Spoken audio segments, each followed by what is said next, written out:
According to the research was Yes, ma'am.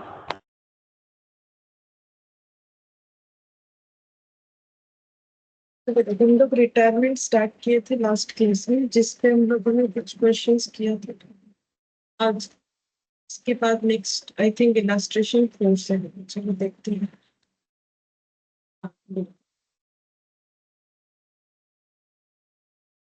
मिला है के L and M are partner sharing profit and losses in the ratio of 5:3:2. Due to illness, L wanted to retire from the firm 31st March 2022 and admit his son N in his place. मतलब ये admission कम retirement है, मतलब retirement भी हो रहा है, इसमें admission भी होगा। ठीक है, फिर बोल रहा है कि के एल एम जब तक पार्टनर थे तब तक का बैलेंस शीट दिया हुआ है। तो बैलेंस शीट में बोला है के एल एम तीन partner reserve, trade payable, furniture, trade receivable, inventory in trade, cash and bank balance. On retirement of L assets were revalue. जब ये रिटायर कर रहे तो एसेट रीवैल्यू हुआ है। फर्नीचर 10,000 किया गया है, फर्नीचर पहले 20,000 था, फर्नीचर अभी 10,000 हो गया। तो फर्नीचर का वैल्यू कितने से कम कर दिया गया है? 10,000 से। तो फर्नीचर का वैल्यू अगर कम होगा तो एसेट क्या हो जाएगा? एसेट कम होने का मतलब है एसेट हम लोग का क्रेडिट हो जाएगा। And inventory in trade 30,000, inventory 50 था, 30 हो जाएगा, मतलब 20,000 से कम कर देना है। 50% of the amount due to L was paid off in cash.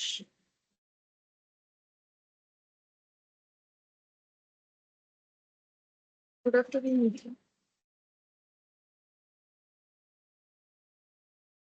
Good afternoon. Newton, ma'am.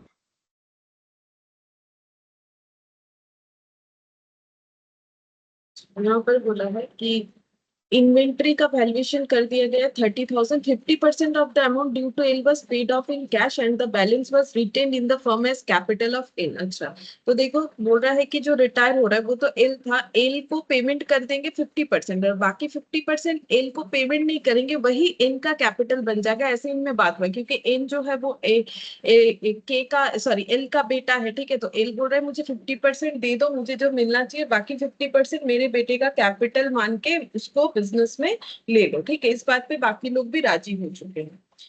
फिर बोला है गुडविल का वैल्यूएशन किया गया 50,000। Partners are being paid off their extra balance to make capital proportionate by keeping Ina's capital as base. इनके capital को base मानते हुए टोटल कैपिटल जितना होगा उस कैपिटल में बाकी तीन पार्टनर मतलब के, एम और एन का कैपिटल का वैल्यू कितना होगा? बोल रहे प्रोपोर्शनेट होगा, मतलब according to their profit sharing ratio होगा। बोला है नेसेसरी जर्नल एंट्रीज पास करना है, बैलेंस शीट बनाना है और कैपिटल अकाउंट पार्टनर लोगों का बनाना है। ठीक है, तो चलो स्टार्ट करते हैं। सबसे पहले तो हमें बोला है जर्नल एंट्री करने के लिए, तो जर्नल एंट्री में सबसे पहला क्या कर सकते हैं? देखो, सबसे पहले हम लोग रिजर्व डिस्ट्रीब्यूट कर सकते हैं, अगर करना चाहे तो। ठीक है, ये बाद में भी कर सकते हैं, डेट तो कुछ दिया नहीं, हम लोग किसी भी तरीके से स्टार्ट कर सकते हैं। चलो रिजर्व है तो रिजर्व से ही स्टार्ट करते हैं। रिजर्व डिस्ट्रीब्यूट हो जाएगा तीनों पार्टनर में। तो रिजर्व एक क्रेडिट आइटम होता है, डिस्ट्रीब्यूट होने से वो डेबिट हो जाता है। के एल और एम्स कैपिटल।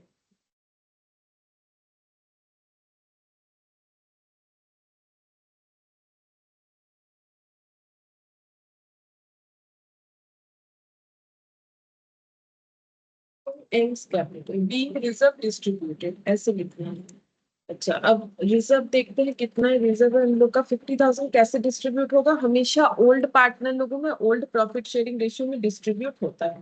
तो 50,000 और 5:3:2 मतलब 5/10, 3/10 और 2/10।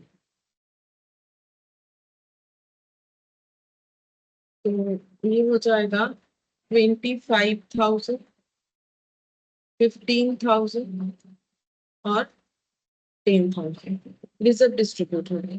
अच्छा, इसके बाद बोला था कि फर्नीचर और इन्वेंट्री ये सब रिवैल्यू होगा। तो फर्नीचर इन्वेंट्री दोनों का वैल्यू कम हो रहा है, ये 20 से 10 हो जाएगा, ये इन्वेंट्री जो है 50 से 30 हो जाएगा। तो दोनों ही केस में एसेट का वैल्यू कम हो रहा है, तो रिवैल्यूएशन करके लॉस है, तो रिवैल्यूएशन अकाउंट डेबिट हो जाएगा।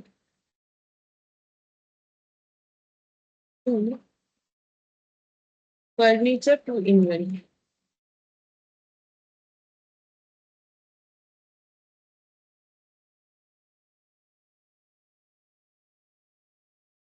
तो कितना लिखेंगे, क्योंकि फर्नीचर 10,000 करना है इसका वैल्यू, तो इसका मतलब ये 20 - 10 यानी 10,000 से कम होगा। पहले से 20 था, करेंटली 10,000 करने का बात हो रहा है, यानी 10,000 से कम है। और इन्वेंट्री पहले था 50, अभी होगा 30।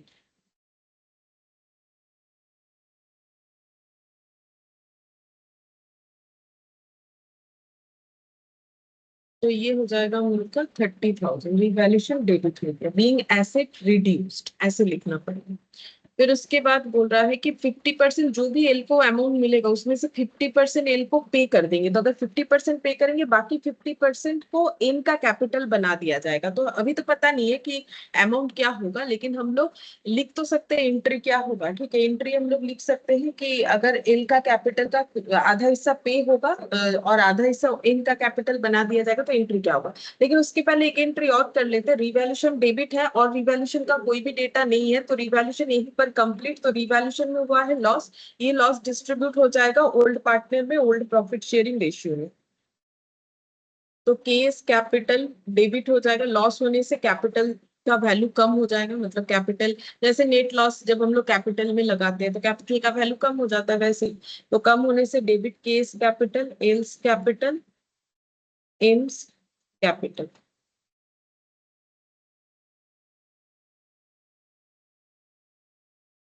टू रिवैल्यूएशन, जैसे हम बार बार बोलते हैं ना कि रिवैल्यूएशन अगर डेबिट आइटम हुआ, मतलब अगर लॉस हुआ, तो जब वो डिस्ट्रीब्यूट होगा तो वो क्रेडिट होगा, तभी वो क्लोज होगा। ये देखो, ये डेबिट और ये क्रेडिट हो जाता है क्लोज, यही बात हम बोलते हैं। अब रिवैल्यूएशन 30,000 का लॉस है, 30,000 का लॉस डिस्ट्रीब्यूट करेंगे, यही 5:3:2 में, मतलब कितना हो जाएगा 5/10, मतलब 10 डिवाइड करने से 3,000, मतलब ये बन जा रहा है हम लोग का 15,000, 9,000 और ये हो जाएगा 3,000। ठीक है, 15, 9 और 3 या 6,000 हो रहा है ये, इंटू 2 है। 2/10 है, मतलब 10 डिवाइड करने से 3,000 इंटू 2 6,000 हो जाएगा। ठीक है, ये हो गया हम लोग का रिवैल्यूएशन का पूरा कैलकुलेशन हम लोगों ने कर लिया। ठीक है, अच्छा। तो रिजर्व डिस्ट्रीब्यूट हो गया, रिवैल्यूएशन का एंट्री कर दिया, रिवैल्यूएशन पे लॉस हुआ उसका भी हम लोगों ने डिस्ट्रीब्यूशन कर दिया। अब एल रिटायरिंग पार्टनर है और उनका जो भी कैपिटल है वो उसके उसमें मतलब कैपिटल इन द सेंस, उनको जितना भी पैसा मिलेगा तो वो कहाँ दिखाते, पैसा को इकट्ठा करके कैपिटल अकाउंट में टोटल करके दिखाते कि एल को इतना मिलेगा। तो अब एल रहेगा ही नहीं, तो उसका कैपिटल तो हट जाएगा बिजनेस से, तो एल्स कैपिटल डेबिट हो जाएगा। ये तो बात कंफर्म है कि एल का कैपिटल डेबिट हो जाएगा। ये जो कैपिटल का टोटल अमाउंट होगा ये कौन पे करेगा, जो भी, मतलब देखो, ये अपना कैपिटल ले लेगा, गुडविल अगर हुआ तो वो ले लेगा, रिवैल्यूएशन का लॉस प्रॉफिट जो है, जो भी इसे मिलने वाला है वो सब ले लेगा, सब लेके टोटल जो होगा वो उसके कैपिटल में दिखाया जाएगा। अब जितना भी अमाउंट होगा उसमें ये लोग बाकी दो पार्टनर जो है एम और जो के है वो पे करेंगे 50%। तो जो पे करेंगे उसका एंट्री होगा कैश या बैंक, देखते हैं हमारे पास क्या लीजर है, कैश एंड बैंक है, हम लोग लिखेंगे कैश एंड बैंक। तो पे हो जाएगा 50%। ठीक है, जो भी पे करना पड़ेगा, बाकी 50% को बोला है कि एन का कैपिटल बना देने के लिए, यहाँ पर क्वेश्चन में बोला है retain in the firm as capital of N. तो कैपिटल एन का कैपिटल बनेगा तो टू क्या हो जाएगा, एन्स कैपिटल। अगर एन पैसा लेके आता तो एंट्री क्या होता, बैंक टू कैपिटल। ठीक है, बैंक टू एन्स कैपिटल, उसकी जगह एल्स कैपिटल टू एन्स कैपिटल, मतलब एल का कैपिटल एन के कैपिटल में ट्रांसफर हो जाएगा। इस तरीके का इनमें डील हुआ है। ठीक है, अच्छा, अब नेक्स्ट देखते हैं।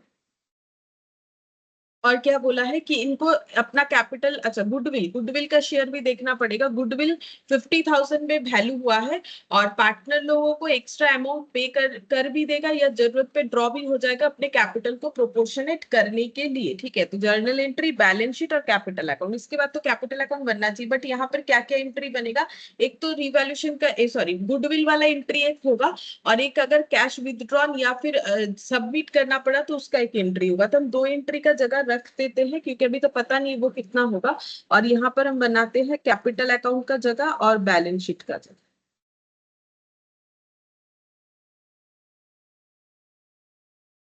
ए एल एम, ए एल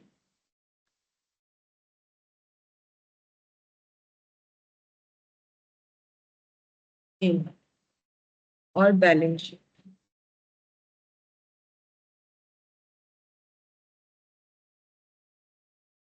और यहाँ पर वर्किंग नोट बनेगा गुडविल के लिए, ठीक है। तो वर्किंग नोट सबसे पहले बनाएंगे। वर्किंग नोट में देखते हैं के, एल और एम पार्टनर था, और एल रिटायर हो रहा है, इसके जगह पे एन आ रहा है। ये एडमिशन कम रिटायरमेंट का क्वेश्चन। तो ओल्ड रेशियो इनका था 5:3:2, ठीक है। अभी हम लोगों ने दो बार यूज किया ना, 5/10, 2/10 और 3/10, ठीक है। और इन तब था नहीं बिजनेस में, अभी इन आ रहा है, तो इन का शेयर कितना होगा जब कुछ बोला नहीं है। देखो यहाँ ये नहीं बोला इन कितने शेयर्स के लिए आ रहा है, ठीक है। बस इतना बोला है कि एल का बेटा इन है, वो एल के जगह पे आ रहा है। तो मुझे एक चीज बोलो फिर, जो नया शेयर, नया इनकमिंग पार्टनर यानी जो एन है, उसका शेयर कितना होगा। उसका प्रॉफिट शेयरिंग रेशियो तो हमें बताया नहीं है, लेकिन वो किसकी जगह पे आ रहा है वो बता दिया है। तो बोलो फिर, जो आउटगोइंग पार्टनर एल है उसका शेयर 3/10 है, तो इनकमिंग पार्टनर जो एन है उसका शेयर कितना होगा।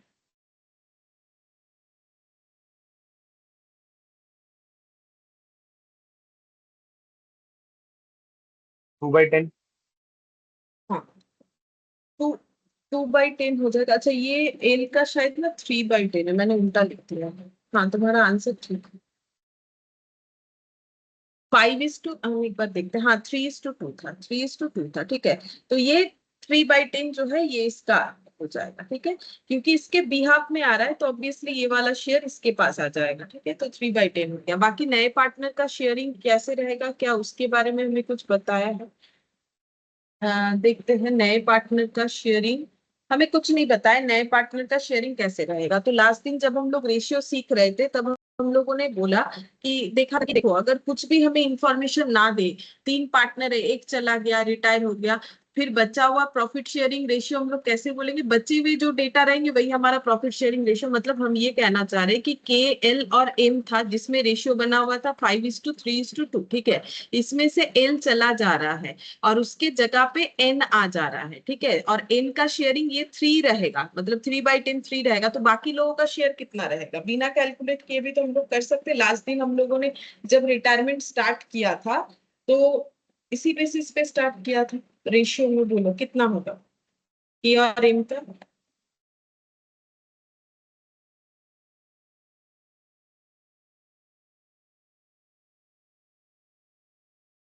देखो, 5:2 ही हम रहेगा। लिखा देते हैं।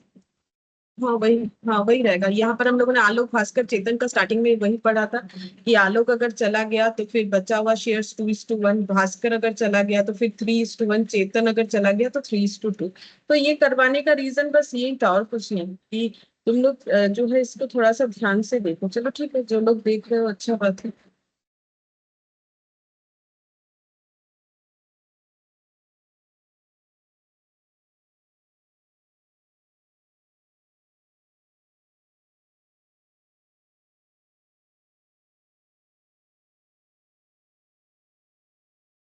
यही बचा हुआ रह जाएगा, ठीक है। 5:2 रह जाएगा, तो फिर इसका मतलब रेशियो तो वही रह गया 5:3:2। तो मतलब यहाँ पर अगर हम लोग न्यू रेशियो लिखेंगे तो के का जैसा था वैसा ही रहेगा। एल तो चला जा रहा है, ठीक है। एल अपना शेयर अपने बेटे को देके चला जा रहा है, और एम का कितना है 2/10, ठीक है। तो अब गेन या सेक्रीफाइस जो भी हम लोग देखेंगे तो ये देखो के अब जैसा था पहले वैसा ही रहेगा। तो के का ना तो गेन है ना सेक्रीफाइस है।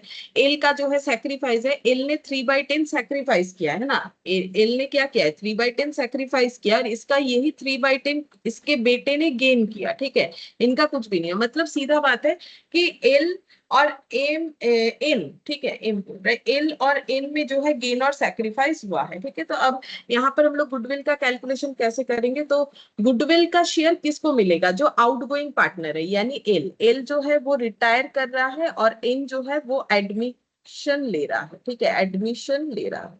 तो फिर एल्स शेयर ऑफ गुडविल कितना होगा।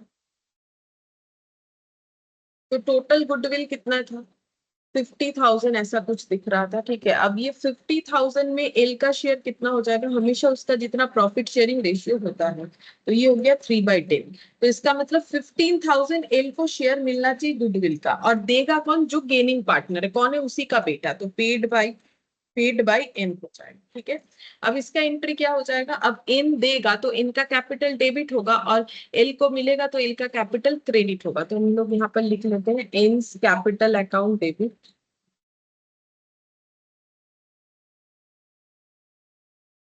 Else capital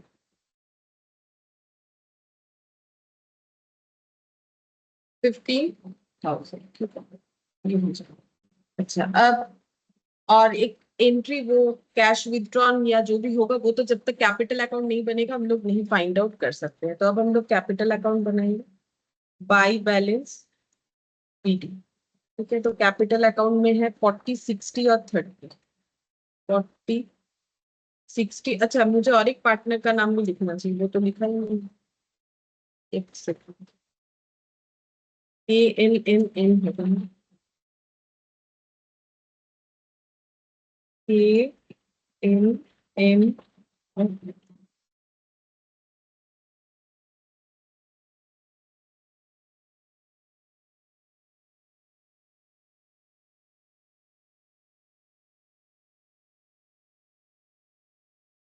40, 60, 30।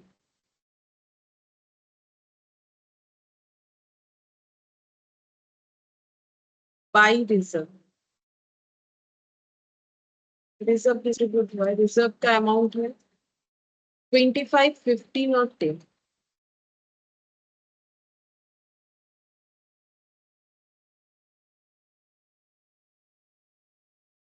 ये हो गया रिजर्व।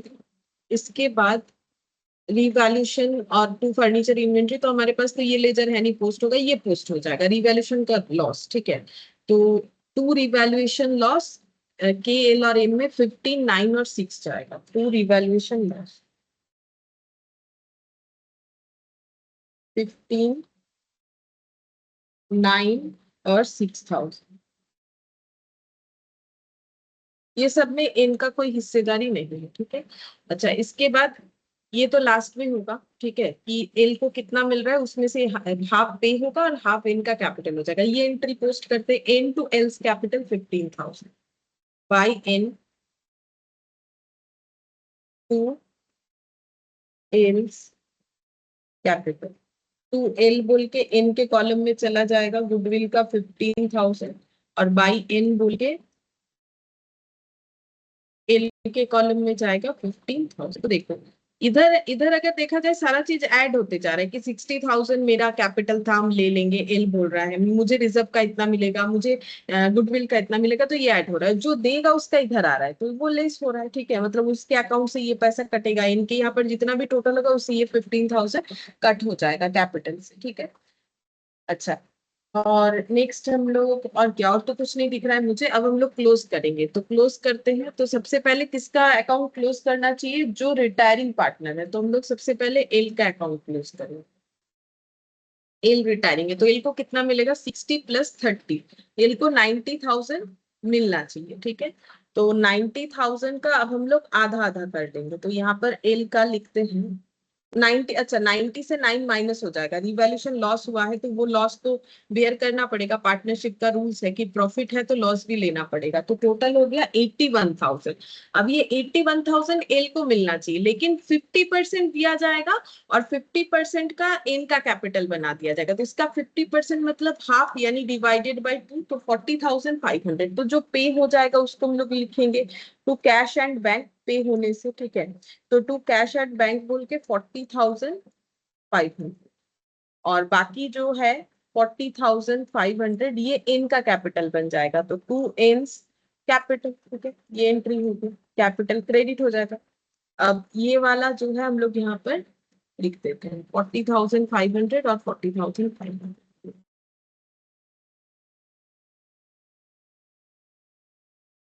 81,000,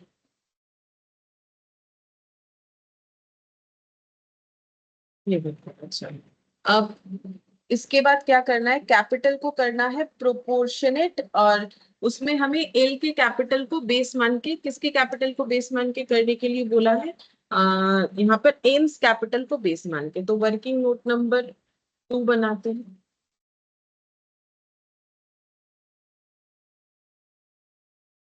एल्स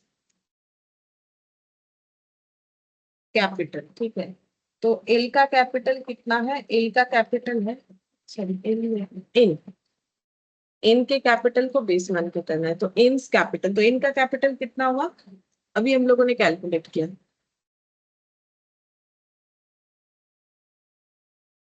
इनका कैपिटल, अच्छा कैलकुलेट यहाँ पर कर लेंगे 40,500 और माइनस यहाँ पर हो जाएगा 15,000। बताते हैं 25,500। देखो इनका कैपिटल कितना हो रहा है, हम लोग कैलकुलेट कर लेते हैं। तो यहाँ पर इनने कुछ कैपिटल के लिए लाया है टूवर्ड्स, नहीं अच्छा इसका एंट्री तो पोस्ट करना चाहिए था। यहाँ पर जो मैंने पोस्ट किया इन्स कैपिटल, ये वाला, ये देखो L's capital to N's capital 40,500, उसका मैंने एक ही साइड पे पोस्ट किया, दो जगह पे जाएगा ना। मैंने क्या किया, एल्स कैपिटल टू इन किया, लेकिन बाई एल्स कैपिटल ये भी तो नहीं किया, ये करना पड़ेगा ना। बाई एल्स कैपिटल पोस्टिंग पूरा कंप्लीट नहीं किया मैंने। यहाँ पर हो जाएगा बाई एल्स कैपिटल, तो लिखूंगी यहाँ पे बाई एल्स कैपिटल। ठीक है, कितना हो जाएगा इन के कॉलम में 40,500। ठीक है, अब चेक करते हैं कि इनका टोटल कैपिटल कितना हो रहा है। 40,500 तो लेजर का टोटल है। इनका कैपिटल वैसे 40,500 ही होता, लेकिन उसे 15,000 गुडविल के लिए पे करना पड़ेगा, अपने ही जो है अपने ही फादर को पे करना पड़ेगा। ठीक है, तो फिर यहाँ पर हो गया कितना अमाउंट बच रहा है कैपिटल का, 25,500। तो टू बैलेंस सीडी, तो इनका जो क्लोजिंग कैपिटल है वो बन रहा है 25,500। अब इसको बेस बना के बाकियों का कैपिटल यानी के और एम का कैपिटल हमें कैलकुलेट करना है। ठीक है, तो ये 25,500 जो कैपिटल बना वो कितने प्रॉफिट शेयरिंग के लिए, तो इनका कैपिटल हो रहा है 25,500 फॉर 3/10 शेयर ऑफ प्रॉफिट। ठीक है, फॉर 3/10, तो इसके कैपिटल को बेस मानना है, इसका मतलब टोटल कैपिटल इसके हिसाब से हमें निकालना है। तो टोटल कैपिटल कितना हो जाएगा, टोटल कैपिटल हो जाएगा 3/10 का वैल्यू अगर 25,000 है, 3/10 इक्वल टू अगर 25,500 है, तो 1 इक्वल टू कितना होगा, तो 1 ज्यादा होता है 3/10 से ज्यादा, कम से ज्यादा में जाने से मल्टीप्लाई करना पड़ता है, तो इतना हो जाएगा। तो 25,500 5 इंटू 10/3, 85 था। ठीक है, ये टोटल कैपिटल होना चाहिए। ये टोटल कैपिटल ए बी और सी में प्रोपोर्शनेट होगा। ए बी सी बोल रहे, सॉरी इनका नाम क्या है, के पहला पार्टनर है के, फिर दूसरा पार्टनर है एल था, चला गया एम और एन। ठीक है, इस हिसाब से डिस्ट्रीब्यूट होगा। और रेशियो क्या है, वही 5/10, क्योंकि घूम फिर के रेशियो तो उन्होंने वही रखा।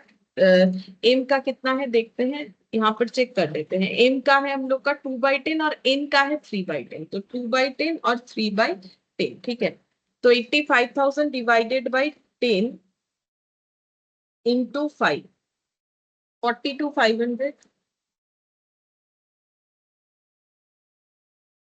divided by 5 into 2, 17,000 divided by 2 into 3, 25,500। ये हो गया। ठीक है, तो क्लोजिंग कैपिटल इतना होना चाहिए, 42,500, 17 और 25,500।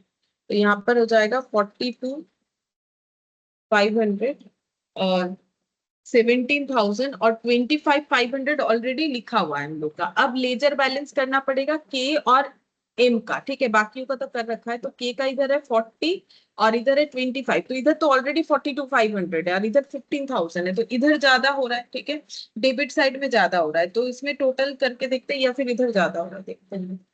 75,000 ये हो गया, 42,500 प्लस 15,000, 57,500। अच्छा इधर ही ज्यादा हो रहा है, 65,000 हो रहा है, इधर भी फिर 65,000 और इधर 57,500, तो बैलेंस करने से यहाँ पर आ जाएगा हम लोग का 65,000 माइनस 57,500, तो ये 7,500 आ रहा है। ठीक है, तो फिर बैलेंस करने के लिए यहाँ पर 7,500 का बैलेंस आएगा, इसको हम लोग क्या लिखेंगे, टू कैश एंड बैंक। ये क्या हुआ हम समझा देते हैं। देखो जो के है उसका कैपिटल का टोटल हुआ था 65,000, बट रिवैल्यूएशन लॉस लेने से अगर हम लोग लॉजिकली सोचते हैं, बाकी देखो ऐसे कर ही सकते हो, उसमें मुझे कोई आपत्ति नहीं है। 65,000 से 15,000 लेस करके देखो, यहाँ पर कैपिटल का बैलेंस बचता है 50,000, बट उसको अपना कैपिटल कितना बनाना है 42,500, तो उसका कैपिटल एक्स्ट्रा दिख रहा है, तो फिर वो अपना पैसा क्या करेगा, विथड्रॉल कर लेगा। तो विथड्रॉल अमाउंट कितना निकल के आया, 50,000 से अगर 42,500 माइनस कर देते हैं तो हम लोग का 7500 आना चाहिए। चलो दिखा देते हैं चेक करके। 50,000 माइनस 42,500 लेस करने से हम लोग का आ जाएगा 7,500। ठीक है, ये आंसर हो जाएगा। लॉजिकली समझने से ऐसे बनेगा। ठीक है, यहाँ पर हमें बोला नहीं था कैश विथड्रॉल करेगा लेगा, ठीक है, नहीं बोला है तो क्या हुआ, तो इसका मतलब अगर एडजस्ट करना है, बोला था शायद यहाँ पर, ये देखो by keeping capital as base, हाँ ये देखो paid off their extra balances, अगर जरूरत पड़े तो पे करेगा, तो यहाँ तो पे क्या, यहाँ विथड्रॉल करना पड़ा। अच्छा, एम का देखते हैं, 40,000 था, ठीक है, इधर 40,000 था, 6,000 लेस करने से हो जाएगा हम लोग का 34,000। इसको कैपिटल रखना है 17,000, जबकि इसका कैपिटल का बैलेंस आ रहा है 34, मतलब डबल आ रहा है, तो फिर ये अपना 17,000 का कैपिटल के लिए मतलब कैश जो है वो विथड्रॉल कर लेगा। बाकी तुम लोग बैलेंस करके भी देख सकते हो, यहाँ पर सेम आंसर आएगा। तो ये 40,000 हो गया, 17 34, 34 प्लस 6, ये हो गया हम लोग का 40,000। ठीक है, तो ये हम लोग का कैपिटल अकाउंट बन के रेडी हो गया। ये भी हमारा बैलेंस करके ही आ रहा है। ठीक है, अच्छा अब हम लोग देखो, जब हमें बोलेगा कि बैलेंस करने के लिए नेसेसरी बैलेंसेस पे होगा या विथड्रॉन होगा, तो ही हम लोग कैश या बैंक लिखेंगे। और क्या लिखेंगे वो डिपेंड करता है हमारा बैलेंस शीट में क्या दिख रहा है, कौन सा कैश का लेजर है कि बैंक का है या कैश एंड बैंक है, जैसा है हम लोग वैसा यूज करेंगे। फर्नीचर का वैल्यू हो जाएगा अभी 10,000, बैलेंस शीट बना रहे हैं। फर्नीचर का वैल्यू बन जाएगा अभी 10,000, 20 माइनस 10, पहले 20 था, 10 से कम हो गया, तो ये हो जाएगा 10,000। फिर इन्वेंट्री या फिर क्या है, trade receivable, trade receivable as it is रहेगा, हम T/R लिख रहे हैं, लेकिन एग्जाम में ये सब नहीं चलेगा। अभी हम मतलब सारा क्वेश्चंस करवाते हैं, टाइम लगता है, तो ऐसा यूज करें। तुम लोग भी अभी कर सकते हो, बट तुम लोग को तो उसी टाइम के अंदर पूरा चीज लिखना पड़ेगा। इन्वेंट्री यहाँ पर 30,000 हो जाएगा। इन्वेंट्री 50,000 पहले से था, 20,000 से कम कर दिया गया तो 30,000। और कैश एंड बैंक, तो कैश एट बैंक कितना हो जाएगा, पहले था 80,000। ठीक है, अच्छा, और इसके बाद कोई कैश आया, इधर देखते हैं, नहीं इधर नहीं दिखा, इधर दिख रहा है, जा रहा है 40,500 पे किया सबसे पहले किसको, जो आउटगोइंग पार्टनर है उसको, और बाकी दो पार्टनर ने अपने कैपिटल को प्रोपोर्शनेट करने के लिए विदड्रॉ किया, कितना, 7,500 और 17,000। देखते हैं कितना होता है, 80,000 minus 40,500 minus 7,500 minus 17,000, 15,000, 15 plus 30 plus 60, 1,05,000। इधर होगा कैपिटल, रिजर्व तो डिस्ट्रीब्यूट हो जाता है तो वो तो रहेगा नहीं, trade payable as it is 20,000 रह जाएगा, ट्रेड पेबल 20,000। ठीक है, कैपिटल आ जाएगा के का, एम का और एन का, जिसमें से किसका कितना होगा, यहाँ से देख के लिखते हैं, 42,500, 17,000 और 25,500, और ये सबका टोटल कितना होगा, यहाँ से देख के लिख सकते हैं 85,000। तो 85 और 20, 1,05,000, इस तरीके से बनेगा 1,05,000। तो ऐसा देखो, हम लोगों ने एडमिशन में भी किया था कि कैपिटल को प्रोपोर्शनेट करो, तो यहाँ भी आ गया। अच्छा, एक एंट्री बाकी था, वो लिखेंगे, ये जो कैश एडजस्टमेंट हुआ ये एंट्री हमें लिखना पड़ेगा। तो ये एंट्री क्या हो जाएगा, पढ़ के देख लो।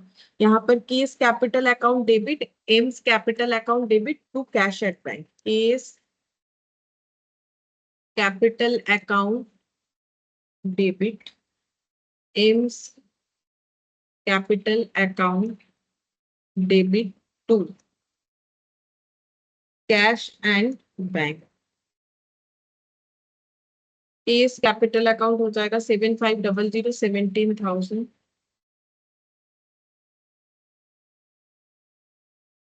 24,500। ये आंसर आ जाएगा 24,500। तो ये एंट्री जो बाकी था वो लेकिन हमें कंप्लीट कर दे। बस ये सब में नैरेशन लिखना पड़ेगा तब जाके कंप्लीट हो जाएगा। ठीक है, नैरेशन लिखना पड़ेगा जरूर अगर हमें जर्नल एंट्री करने के लिए बोला गया। इसके बाद इलास्ट्रेशन 5। इलास्ट्रेशन 5 में क्या बोला है देखो। बोला है कि डू वेल एलएलपी मतलब limited liability partnership with partner mister A B C, mister A mister B mister C are sharing profit and losses in the ratio of 10:6:4। फिर बैलेंस शीट दिया है, कैपिटल है, रिजर्व है। अनएप्रोप्रिएटेड profit, reserve मतलब अभी तक ये प्रॉफिट को डिस्ट्रीब्यूट नहीं किया गया। अपोर्शन, एप्रोप्रिएट का मतलब होता है अपोर्शन मतलब डिस्ट्रीब्यूट, बांटना, नहीं बांटा है, अनडिस्ट्रीब्यूटेड है, इसी को अनएप्रोप्रिएट बोलते हैं।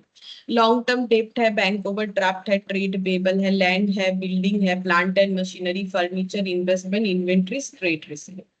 It was mutually agreed that Mr. B will retire from the partnership and in his place Mr. D will be admitted। मतलब सेम तरीके का क्वेश्चन, एडमिशन कम रिटायरमेंट। ठीक है, अब बोल रहा है कि बी चले जाएंगे, उसके जगह पे डी आने वाले हैं। ठीक है, 1 अप्रैल से ये इफेक्ट में आएगा। For this purpose the following adjustment to be made. तो क्या क्या एडजस्टमेंट किया गया है। Goodwill is to be valued at 1 lakh but the same will not appear as an asset in the books of the reconstituted firm. मतलब जो नया firm बनेगा रिकंस्ट्रक्ट होके, बोल रहे वहां ये गुडविल नहीं दिखाना है। तो मैंने तो बार बार बोला ये गुडविल नहीं दिखाना है। AS 26 हमें मना कर रखा है, खुद के वैल्यूएशन किए गए गुडविल। हम मेरे बिजनेस का बोलेंगे कि मेरे बिजनेस में 5 लाख का गुडविल, तो ये हम बैलेंस शीट में नहीं दिखा सकते। अगर मैंने किसी का गुडविल वाला बिजनेस खरीदा है, पे किया है, तो ही दिखा सकते हैं। ठीक है, तो गुडविल का जो वैल्यू किया गया है यहाँ पर वो 1 लाख है। बोला है बुक्स में मत दिखाओ। ठीक है, तो इसका फिर काम क्या है, इस गुडविल का आंसर यहाँ पर डेटा देने का जरूरत क्या था। जरूरत ये है कि जो आउटगोइंग पार्टनर है उसे गुडविल का शेयर मिलेगा, और देगा कौन, जो भी सैक्रिफाइसिंग पार्टनर होगा। ठीक है, सॉरी, जो गेनिंग पार्टनर होगा। और क्योंकि यहाँ पर एडमिशन भी हो रहा है तो जो इनकमिंग पार्टनर है उसे गुडविल का शेयर लाना पड़ेगा। ठीक है, और वो शेयर लेगा कौन, जो सैक्रिफाइसिंग पार्टनर होंगे। तो यहाँ पर दोनों चीज साइमल्टेनियसली होगा। फिर उसके बाद जो है यहाँ पर रिवैल्यूएशन दिया है। ठीक है, बिल्डिंग प्लांट जो है वो बोल रहा है डिप्रिशिएटेड 5%, 20%, मतलब दोनों का वैल्यू कम होगा। इन्वेस्टमेंट को लेना पड़ेगा 15,000 पे। नहीं, investment are to be taken over by the retiring partner at 15,000। Investment जो है जो रिटायरिंग पार्टनर है वो लेके चले जा रहे हैं 15,000 पे। Provision of 20% is to be made on trade receivable to cover doubtful debt. मतलब सीधा बात है, पीवीडीडी क्रिएट करना है, डेटर पे 20%।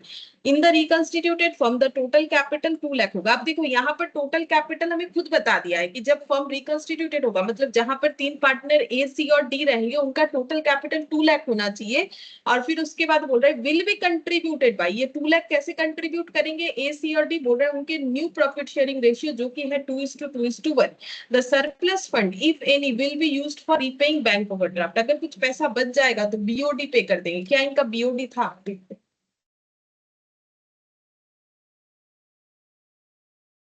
हाँ, 44,000।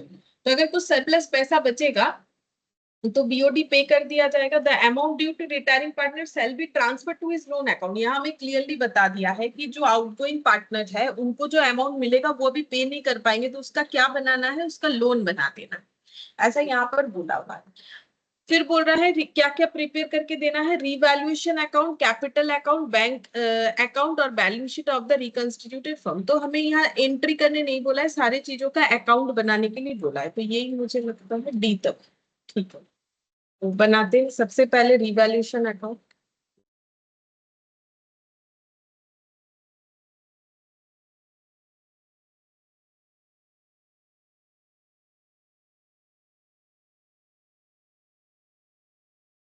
रिवैल्यूएशन अकाउंट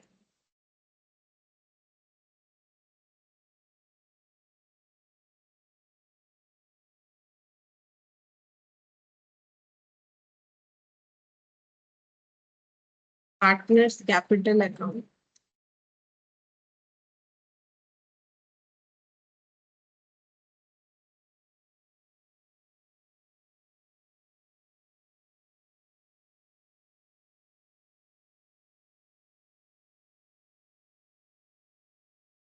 और बैंक अकाउंट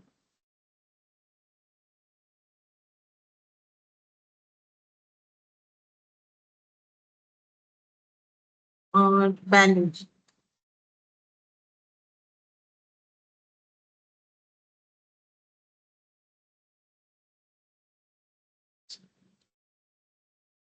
तो देखते हैं कहाँ से पॉइंट हम लोग का स्टार्ट हो रहा है। सबसे पहले हमें गुडविल का डेटा दिया है, ठीक है, तो गुडविल का वैल्यूएशन करेंगे, मतलब दिया हुआ वैल्यूएशन, अब कौन किसको कितना पे करेगा उसके लिए हम लोग को बनाना चाहिए एक वर्किंग नोट, जहां पर हमें पता चलेगा सैक्रिफाइसिंग और गेनिंग पार्टनर के बारे में। तो यहाँ पर बनाते हैं working note number 1। A B C D, नाम इस तरीके से। अच्छा, ओल्ड, न्यू, सैक्रिफाइस और गेन दोनों ही आ सकता है, क्योंकि यहाँ पर एडमिशन भी हो रहा है, रिटायरमेंट भी हो रहा है, ठीक है। प्रीवियस वाले क्वेश्चन में भी हो रहा था, लेकिन एक जन अपना शेयर गिव अप कर रहा था, नया कुछ प्रॉफिट शेयरिंग रेशियो बताया नहीं था, तो उसमें वैसा कुछ इम्पैक्ट हमें दिखा नहीं। तो न्यू रेशियो है 2:2:1 ए सी डी के अंदर, ठीक है। तो पहले ये लिख लेते हैं, ए सी और डी के अंदर है 2:2:1, 2/5 2/5 और 1/5, ठीक है। अच्छा, और पुराना रेशियो कितना? 10 6 और 4, मतलब 10/20, 6/20 और 4/20, ठीक है। तब तो सी था, डी था नहीं, ठीक है, तब तो डी था नहीं, तो यहाँ पर ये ओल्ड वाले में हो जाए। अच्छा, मैंने इधर लिख दिया, देखो 2/5, 2/5 और 1/5, ठीक है। अब देखते हैं किसका गेन है किसका सैक्रिफाइस है। तो ए का पहले था 10/20 -2/5, तो 5 और 20 का एलसीएम 20 हो जाएगा, 10 - 8, तो ये हो गया 2/20। और बी का देखो, बी चला जा रहा है, तो बी का पहले 6/20 था, अब 0 हो जाएगा, मतलब बी का पूरा ही पूरा सैक्रिफाइस है 6/20, ये क्या हो जाएगा, हम लोग बोलेंगे सैक्रिफाइस। जो रिटायरिंग पार्टनर है वो तो सैक्रिफाइस ही करेगा अपना शेयर ना, वो शेयर तो लेके नहीं जा सकता है, जो अभी तक का उसे मिलना चाहिए, उसका कैपिटल, उसका गुडविल का हिस्सा, उसका प्रॉफिट का हिस्सा, ये सब वो लेके जा सकता है। रिजर्व का हिस्सा, रिवैल्यूएशन प्रॉफिट का हिस्सा, और कोई रिजर्व वगैरह है वो सब लेके जा सकता है, कोई अनडिस्ट्रीब्यूटेड प्रॉफिट है वो लेके जा सकता है, बट शेयर तो लेके नहीं जा सकते, वो गिव अप ही करता है, तभी तो रह गए जो पार्टनर उनको गेन होता है। सी का पहले था 4/10, अभी है 2/5, तो इनका शायद 0 हो जाएगा कि नहीं, 4/10 है, और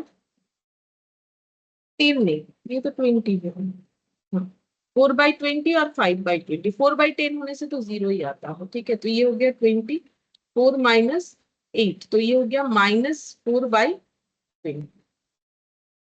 अच्छा, और डी का क्या है? डी का पहले 0 था, अभी 1 माइनस, मतलब माइनस करते 1/5, तो -1/5, मतलब ये हो गया गेन। तो देखो, जो इनकमिंग पार्टनर है उसको गेन होता है। अब उसको गेन कैसे होता है, क्योंकि कोई ना कोई सैक्रिफाइस करता है।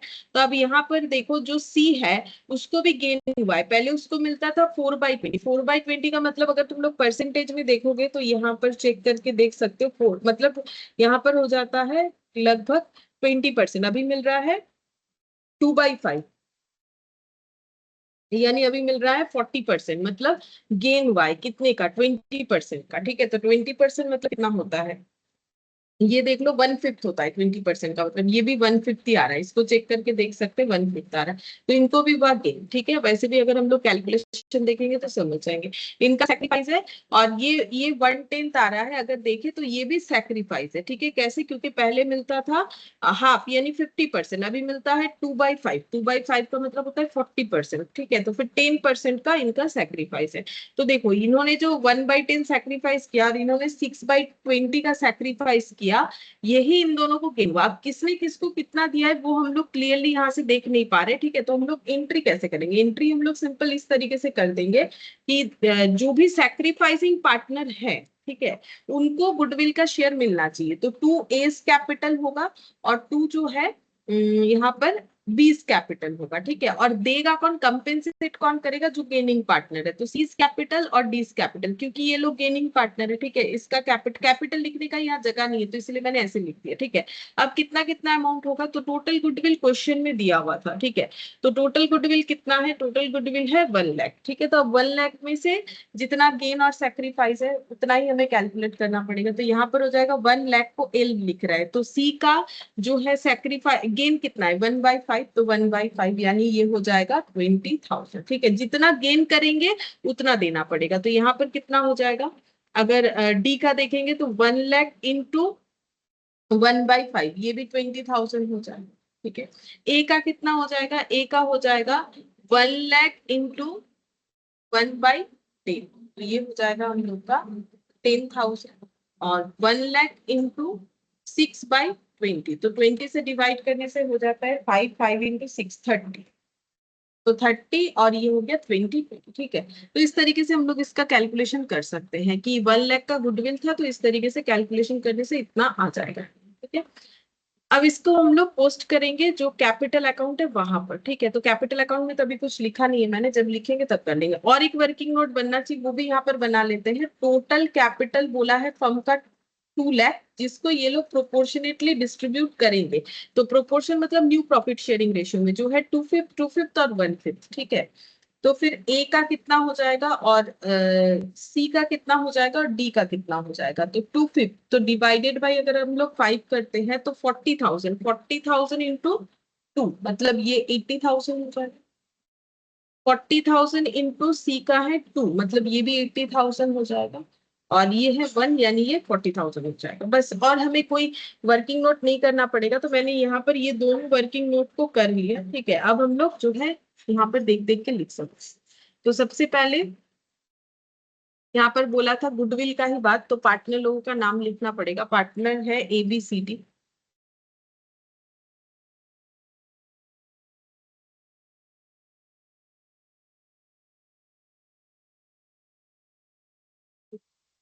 अच्छा अब देखते हैं 80 20 और 30 था।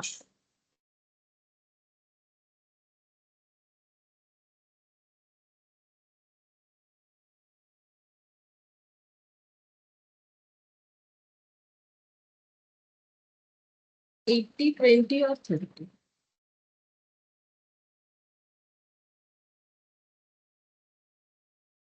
उसके बाद ये रिजर्व का डिस्ट्रीब्यूट कर देते बाई रिजर्व बोल के, क्योंकि अभी तो मैंने जर्नल एंट्री करने बोला नहीं है कि हम लोग वहां से देख देख के कर देंगे। तो हमें ध्यान रखना है क्या क्या चीज डिस्ट्रीब्यूट हो रही थी। तो 20,000 डिवाइडेड बाई कितना हो जाएगा, डिवाइडेड बाई 20, मतलब 1,000, 1,000 इंटू 10, 10,000, 6,000, 4,000,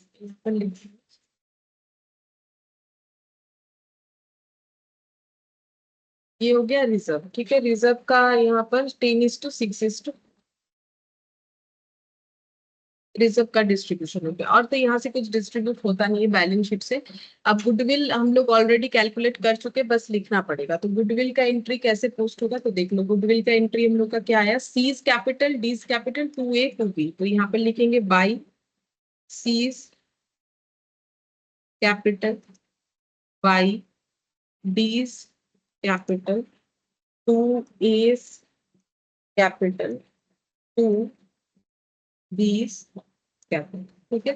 अच्छा अब अमाउंट पोस्ट करना पड़ेगा, तो हम लोग कैसे पोस्ट करेंगे, यहाँ पर हो जाएगा सीज कैपिटल, तो सीज कैपिटल कितना हो जाएगा, तो C2, यहाँ पर देखो 1/10 और ये 6/20 है, ये 1/5 और यहाँ पर गेन दोनों का 1/5 1/5, ठीक है। तो हमारा 10,000 और 30,000 ये पोस्ट होगा, ठीक है।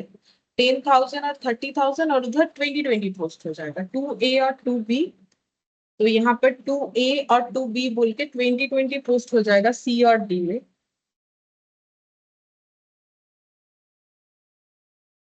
डी में लिख दिया है, डी में या फिर इसको ना कंबाइंड लिखो, क्योंकि समझ में तो नहीं आ रहा है ना एक्चुअली कौन किसको कितना एग्जैक्ट कंपेंसेट कर रहा है। तो वो तो एंट्री नहीं समझ में आ रहा है, तो एक काम करते हैं ना, इसको एक साथ लिखते हैं तो बनेगा, ठीक है। क्यों नहीं बनेगा, ऐसे करते हैं। 2A एंड B, ठीक है। तो 2A एंड B लिखने से वो 2020 हमारा इधर चला जाए। यहाँ तो सेम अमाउंट था तो कोई प्रॉब्लम नहीं है, बट इसमें तो प्रॉब्लम होगा ना, तो इसको भी हम लोग कंबाइन लिखेंगे। टू सी एंड, देखो C एंड D, तो 10,000 और 30,000। मतलब हम क्या बोले, समझ में आया कि नहीं? देखो नॉर्मली हम लोग क्या करते हैं, कंबाइन एंट्री को तो स्प्लिट कर सकते हैं ना, जैसे C to A। देखो एक्चुअली C का 20,000 है, तो C to A मतलब A को अगर 10,000 C से मिल रहा है, तो बाकी जो है C का बचा हुआ 10,000 B को मिलेगा। अब एग्जैक्टली तो नहीं पता चल रहा है ना कौन किसको दे रहा है, मतलब C अपने पास से A को दे रहा है देन B को दे रहा है, या फिर C अपना 20,000 पूरा उठा के B को दिया और D ने अपने पास से B को 10 दिया और A को 10 दिया। मतलब एग्जैक्ट डिस्ट्रीब्यूशन तो हमें पता नहीं चल रहा है कि कैसे है, बाकी क्वेश्चन में पता चल जाता है। यहाँ पर क्यों नहीं पता चल रहा है? क्योंकि देखो C ने 20,000 अपना गुडविल का शेयर दिया, बट वो लिया कौन? अब अगर B लिया है तो C ने पूरा ही B को दे दिया, ठीक है। और फिर A को कैसे मिला? D से मिला। कितना? 20,000 में से 10 इधर और 10 इधर, फिर बाकी B को मिला। लेकिन हमें तो ये बताया नहीं है ना क्वेश्चन में कि एग्जैक्टली कौन किसको कंपेंसेट किया है, बट ये पता चल रहा है दो गेनिंग है दो सैक्रिफाइसिंग है। तो एंट्री लिखते वक्त हमें ऐसे कंबाइनली लिख देना चाहिए, ठीक है, कि बाई C एंड D, ठीक है, बाई C एंड D, और ये हो जाएगा 2A एंड B, ठीक है। तो हम लोग जैसे लेजर पोस्ट करते हैं वैसा कर दिया, बाई C एंड D बोल के। तो देखो अब A को कितना मिलेगा? A को 10,000 मिलना चाहिए, B को कितना? 30। तो दोनों के अकाउंट में, A के अकाउंट में 10,000 जाना चाहिए, B में 30,000 जाना चाहिए। ये देखो 10 और 30 दिया किसने? C and D combine. अब किसने किसको कितना दिया वो नहीं पता। अगर हम लोग C और D इंडिविजुअली लिखेंगे तो फिर इसका मतलब हो जाएगा C ने इतना दिया फिर D ने, तो वो तो क्लैरिफाई नहीं कर पा रहे ना यहाँ पर। तो वैसे यहाँ पर भी A एंड B लिख दिया, तो A एंड B ने जो है 2A एंड B हुआ ना, मतलब A और B को देने के लिए C और D के अकाउंट से 2020 कट हुआ, ये देखो, ठीक है। तो इसे हमें कंबाइनली ही लिखना पड़ेगा। फिर नेक्स्ट इसके बाद बिल्डिंग प्लांट एंड मशीनरी को डिप्रिशिएट किया गया 5% और 20% से। तो इसका मतलब बिल्डिंग का वैल्यू कम हो गया, तो 2 बिल्डिंग हो जाएगा, 2 प्लांट एंड मशीनरी हो जाएगा। तो देखते हैं कितना हो जाएगा। बोला है कि 5% और 20%, तो 5% बिल्डिंग का वैल्यू यानी कि 2 लाख का 5%, तो ये हो जाएगा 2 लाख का 5%। 2 लाख का 5% कितना होगा? 10,000,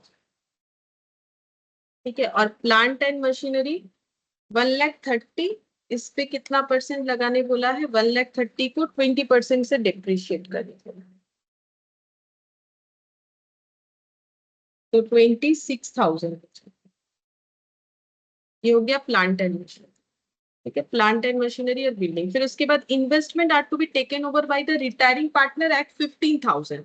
बोल रहा है कि इन्वेस्टमेंट रिटायरिंग पार्टनर ने ले लिया 15,000 में। तो इन्वेस्टमेंट कितने का था? इन्वेस्टमेंट था हम लोगों का 12,000। 12,000 का इन्वेस्टमेंट अगर 15,000 में टेक ओवर हो रहा है तो एसेट का वैल्यू बढ़ा, तो रिवैल्यूएशन में हम लोग इन्वेस्टमेंट को रिवैल्यूट करेंगे तो इसका वैल्यू इंक्रीज करेंगे। तो इन्वेस्टमेंट का वैल्यू बढ़ रहा है तो इन्वेस्टमेंट डेबिट होगा। पहले हम लोगों का 12,000 था और अभी हो रहा है 15,000, तो इसका मतलब 3,000 से इन्वेस्टमेंट का वैल्यू बढ़ा। अब ये इन्वेस्टमेंट हमारे पास रहेगा नहीं। क्यों नहीं रहेगा? क्योंकि पार्टनर लेके चला जा रहा है। कौन पार्टनर? जो रिटायरिंग पार्टनर है। रिटायरिंग पार्टनर कौन था इनमें से? बी। तो बी जो है वो इन्वेस्टमेंट को लेके जा रहा है 15,000 में। तो बता सकते हो एंट्री क्या होगा? अगर इन्वेस्टमेंट चला जा रहा है, इन्वेस्टमेंट एक एसेट है, अगर एसेट हमारे पास ही चला जाएगा तो डेबिट होगा कि क्रेडिट? पहले ये सोचना चाहिए। डेबिट। एसेट चले हाँ जाने से मैम, सही कर। Credit. Account debit to investment account. हाँ, तो फिर partners capital account debit to investment account होगा। जो चला जा रहा है उसका कैपिटल अकाउंट हम लोग का क्या हो जाएगा? डेबिट हो जाएगा। तो 20 capital account debit to investment हो जाएगा। अब इसके कैपिटल को डेबिट क्यों किया? इसका लॉजिक ये है, देखो अगर कोई बोल रहा है कि हम इन्वेस्टमेंट लेके जाएंगे 15,000 का, अब बी को तो इनको पैसा देना पड़ेगा ना। क्या क्या देना पड़ेगा? कैपिटल का इतना, रिजर्व का इतना, और गुडविल का शेयर इतना, ठीक है। अब ये टोटल करने से जितना भी आ रहा है उसमें हम लोग 15,000, हम लोग यानी ये बाकी पार्टनर 15,000 कम देंगे, क्यों? क्योंकि वो 15,000 का क्या लेके जा रहा है, एसेट लेके जा रहा है, ठीक है। तो इसीलिए उसके अकाउंट को डेबिट कर दिया कि भाई 15,000 आपको कम देंगे, क्योंकि आपने तो 15,000 पे इन्वेस्टमेंट ले लिया, ठीक है। तो ये इन्वेस्टमेंट हमें यहाँ पर एंट्री कर देना चाहिए। उसके बाद यहाँ एक पीबीडीडी क्रिएट करने बोला है, provision of 20% is to be made on trade receivable to cover doubtful debt. Doubtful debt को कवर करने के लिए प्रोविजन 20% करना पड़ेगा, तो फिर ट्रेड रिसीवेबल का वैल्यू कम होगा, 1,39,000 पे 20% का प्रोविजन क्रिएट करना पड़ेगा।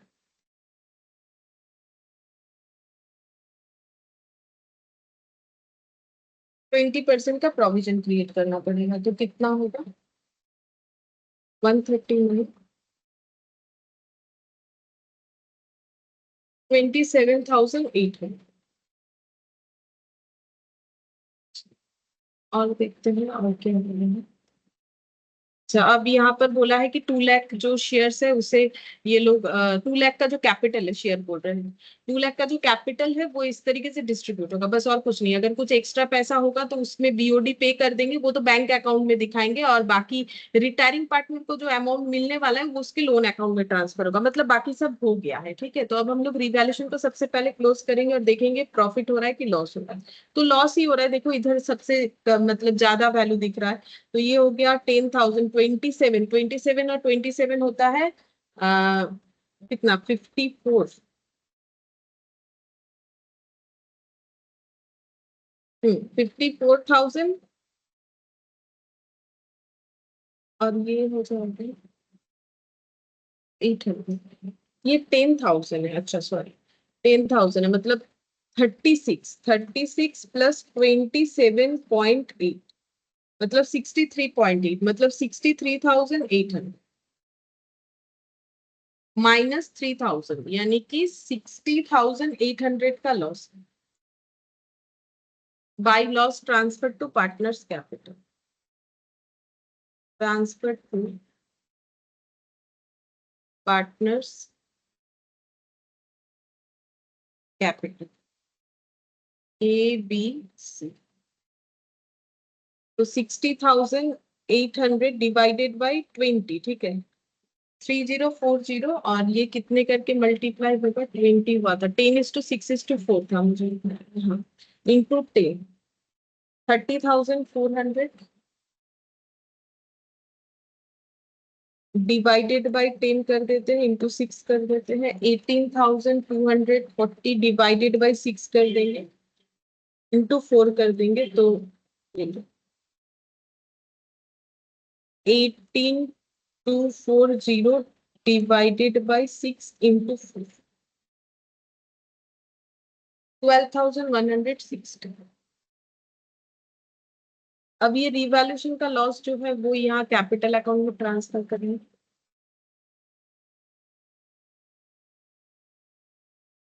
30,400, 18,240, 12,160, ठीक है। डी तो नया है तो उसको तो ये लॉस नहीं मिलने वाला, ठीक है, ये हो गया। अच्छा, बस और तो कुछ नहीं करना है यहाँ पर। अब हम लोग चेक करेंगे कि जो आउटगोइंग पार्टनर है, मतलब जो बी है, उसको कितना पैसा देना पड़ेगा। तो सबसे पहले बी का लेजर क्लोज करना चाहिए, वो पूरा अमाउंट को कैपिटल में ट्रांसफर करेंगे उनके, सॉरी, लोन अकाउंट में। तो 26, ये 30, यहाँ पर हो जाएगा 36,000, 56,000, ठीक है, 56,000 टोटल उनको देना था, बट उन्होंने इन्वेस्टमेंट ले लिया। देखो उनको 56,000 मिलने वाला था, बट उन्होंने इन्वेस्टमेंट ले लिया, तो उतना कम देंगे, और एक रिवैल्यूएशन का लॉस भी उन्हें बेयर करना पड़ेगा। तो 18,240, तो उनको अब कितना मिलेगा, 22,760, जो अभी पे नहीं करेंगे तो फिर वो लोन बन जाएगा। तो टू बीज लोन बोल के हमें ये लिखना पड़ेगा, 22,760। अच्छा, अब बाकी सबका कैपिटल हमें करना है प्रोपोर्शनेट। तो टू बैलेंस सीडी तो हमें पहले से ही पता है कितना होगा, वर्किंग नोट नंबर 2 से। तो 80-40-40, 80-80-40, अच्छा, तो 80,000 ए का कैपिटल होना चाहिए, बी का तो कंप्लीट हो चुका है यहाँ पर, और इसका 40,000 सी का, और डी का भी 40,000 होना चाहिए। ठीक है, अब ये करने के लिए देखना पड़ेगा कि कुछ अमाउंट ऑफ कैश लाना पड़ रहा है या देना पड़ रहा है, वो चेक करना पड़ेगा। तो ए का कैपिटल कितना है? ए का कैपिटल यहाँ 80 10 10, मतलब ये हो जाएगा लगभग 1 लाख हो रहा है। ठीक है, और इधर हो जाएगा 1,04,000, इधर ज्यादा हो रहा है। ठीक है, 1,04,000 हो रहा है, तो इधर भी 1,04,000 हो रहा है। तो बैलेंस इधर आ जाएगा, बैलेंस आ रहा है इधर, ये 1 लाख हम ऊपर टोटल करते हैं, 30,400 प्लस 80,000, 1,10,400 होगा। तो ये और एक 1 लगेगा यहाँ, 1,10,000 और, तो ये हो जाएगा। अच्छा, अब माइनस करते हैं तो कितना आ जाएगा? तो ये हो जाएगा 10,400 आएगा। ठीक है, 10,400। और ये तो देखो ऐसे हम लोग कर ही सकते हैं, बट इसका लॉजिक ये है, यहाँ पर देखते हैं, बाय बैंक लिखेंगे, बीओडी था तो बैंक वाला ही डेटा लिखेंगे। एक्चुअली देखो ये टोटल करने से आ रहा था हम लोगों को 1 लाख। ठीक है, तो ए का कैपिटल था 1 लाख, लेकिन उसका रिवैल्यूएशन लॉस हुआ 30,400।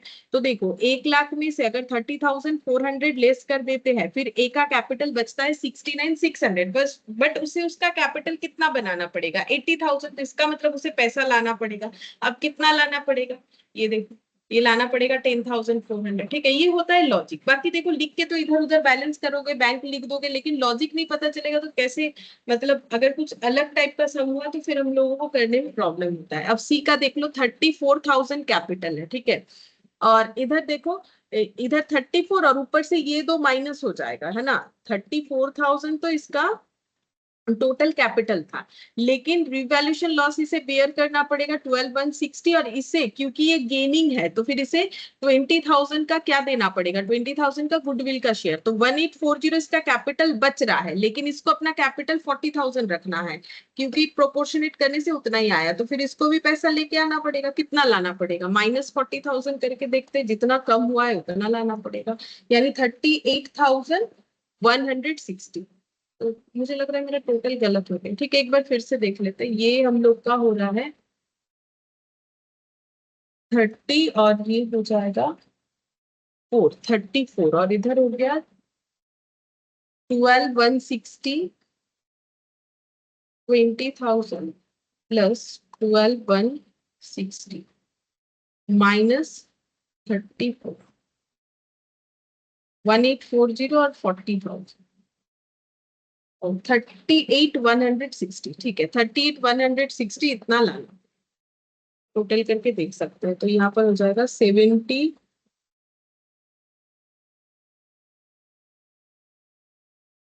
2,000, 71,000 कितना लिखो, 70, मतलब तो 60 हो रहा है। तो 6 +1, 7,2,160, मैम 7,2, 80,000 ও এটা 80,000 ছিল না? আচ্ছা, একটা 40 ছিল, দুটো 80 ছিল, अच्छा, ठीक है। तो अगर 80 है तो फिर हम लोग का आंसर तो चेंज हो जाएगा। ठीक है, तो फिर 80 होने से कितना हो जाएगा? ये भी अमाउंट बढ़ जाएगा, फिर ये तो 38,160 क्या होगा? इससे भी ज्यादा होना चाहिए। जैसे कि देखो यहाँ पर 34,000 इसका कैपिटल था, बट 20,000 इसका कैपिटल से लेस हो जाएगा, 12,160 लेस हो जाएगा, इसका कैपिटल बचता है 1,840। जबको इसको 80,000 कैपिटल रखना है, तो फिर इसको लाना पड़ेगा 78,160। अब ठीक है, 78,160, और ये हो जाएगा 34 यहाँ पर, मतलब टोटल लेजर का बैलेंस देख रहे हैं। तो 1,12,160, 1,12,160। अच्छा, यहाँ पर डी का देखते हैं। देखो डी को, डी जो आ रहा है, डी को कितना कैपिटल रखना पड़ेगा? 40,000 कैपिटल रखना पड़ेगा, लेकिन ऑलरेडी वो नेगेटिव करके बैठा है। डी को अपना कैपिटल 40,000 रखना है, लेकिन उसका कैपिटल नेगेटिव में 20,000 दिख रहा है। तो अगर किसी का कैपिटल पहले से नेगेटिव 20,000 दिख रहा है, तो उसको पॉजिटिव करने के लिए पहले तो उसे 20,000 कैश लाना पड़ेगा, तब -20 और +20 मिलके 0 हो गया, और उसे 40,000 लाना पड़ेगा, मतलब 60,000 लाना पड़ेगा। ठीक है, बाकी अगर लेजर बैलेंस करोगे तो वही दिखेगा, और इसका कारण वही है क्योंकि पहले तो उसका -20 दिख रहा था, -20 को पॉजिटिव करने के लिए 20 लाएगा और 40 रखने के लिए 40 लाएगा, तो फिर वो हो जाएगा 60,000। मतलब ऐसा मत सोचो कि 60,000 क्यों लाया जबकि कैपिटल तो उसका 40,000 रखना था, लेकिन यहाँ तो -20 हो रखा था ना। तो अगर ओवरड्राफ्ट की तरह सोचे, कैपिटल अगर ऑलरेडी 20,000 से नेगेटिव है तो उसे पॉजिटिव करने के लिए 20,000 लाना पड़ेगा, तो ये 0 हो गया। और कितना लाना पड़ेगा, 40,000 बनाने के लिए 40,000, तो 40 लाया और 20 दोनों मिला के 60,000 लाना पड़ेगा। ये हो गया लॉजिक। अच्छा, अब हम लोग बना लेते हैं इसका बैलेंस शीट और बैंक अकाउंट। अच्छा, बैंक में हमारा ओवरड्राफ्ट बताया गया था, बैंक में ओवरड्राफ्ट था, ये देखो 44,000। तो ओवरड्राफ्ट किधर लिखा जाता है, इधर लिखा जाता है, लाइबिलिटी होता है। Overdraft balance 44,000। अच्छा, बैंक का कोई बैलेंस हम लोग लिख सकते हैं, हाँ लिख सकते हैं ना। अभी अभी कितना सारा बैंक लिखा है, ये देखो बाई बैंक। तो 2A's capital, 2C's capital, 2D's capital, 2A's capital, 2C's capital, 2D's capital. ठीक है, तो ये हो जाएगा 10,400, 78, 160 और 60,000। ठीक है, और तो कुछ कैपिटल मतलब बैंक का मुझे कुछ नहीं दिख रहा है, तो 10,400 ए लाएगा। ठीक है, 10,400 ए लेके आ रहा है पैसा, 78, 160 सी लेके आ रहा है और 60,000 जो है डी लेके आ रहा है। तो टोटल बन रहा है 1,48,560, जिसमें से 44,000 ओवरड्राफ्ट है। तो हम लोग आराम से ये पे कर सकते हैं, क्योंकि यहाँ पर बोला था कि अगर सरप्लस हुआ तो पे कर दो, तो पे तो कर ही सकते हैं। ये देखो ना, सरप्लस है तो पे कर दो, ऐसा बोल रखा था।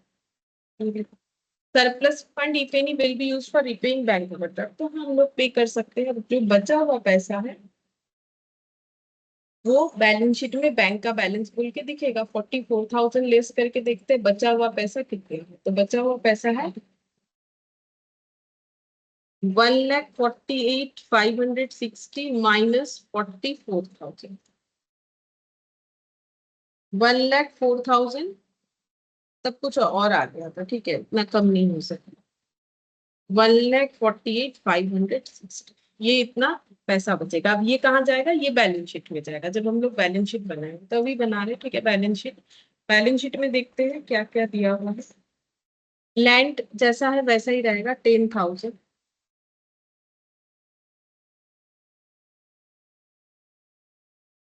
इसके बाद है बिल्डिंग 2 लाख, तो बिल्डिंग में डिप्रिशिएशन हुआ है, तो बिल्डिंग 2 लाख लेस डिप्रिशिएशन 10,000। हाँ 10, और ये था 26, 27,800, 10,000, 1,90,000। बिल्डिंग के बाद plant and machinery 1,30,000।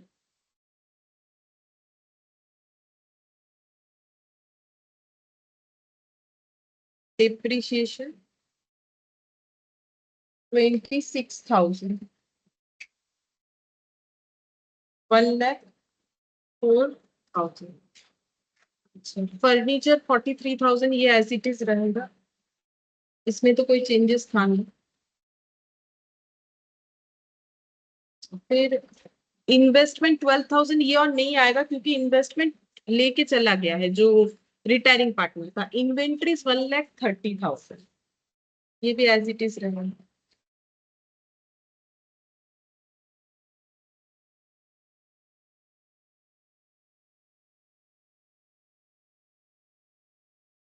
Trade receivable 1,39,000, less पीवीडीटी, ये था 27,800। और कैश नहीं, बैंक लिखेंगे, कैश तो नहीं है। बैंक ओवरड्राफ्ट तो बैंक बैलेंस ही लिखते हैं।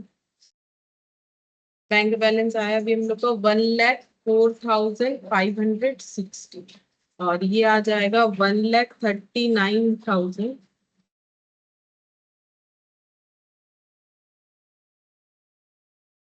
1,11,200 प्लस 1,04,560 प्लस 1,30,000, 43,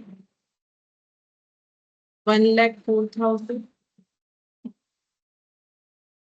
प्लस 2 लाख, ये दोनों मिला के 2 लाख, तो 6,90,000 to 760।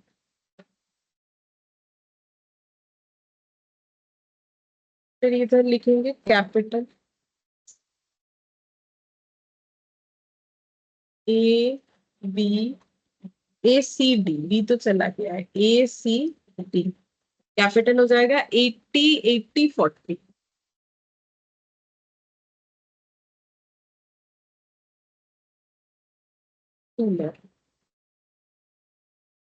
कैपिटल के बाद था रिजर्व डिस्ट्रीब्यूट हो गया, लॉन्ग टर्म डेप्ट एज इट इज रहेगा 3 लाख, लॉन्ग टर्म डेप्ट 3 लाख, और 3 लाख, 2 लाख, 5 लाख हो गया। बैंक ओवरड्राफ्ट पे ऑफ हो गया। ट्रेड पेबल 1,70,000, ट्रेड पेबल 1,70,000, मतलब 3, 2, 5, 1, 6,70,000 हुआ, और बाकी जो है वो पार्टनर का लोन, पार्टनर का नाम क्या था, बीज लोन 22,760, बीज लोन 22,760, तो टोटल करने से पता चलेगा कितना है, 6,70,000, और ये हो जाएगा 27,60,9, 6,90,000 to 760, इधर भी इतना ही आना, मतलब टैली हो गया। तो यहाँ बैंक ओवरड्राफ्ट वाला पॉइंट था, वो देख सकते हैं।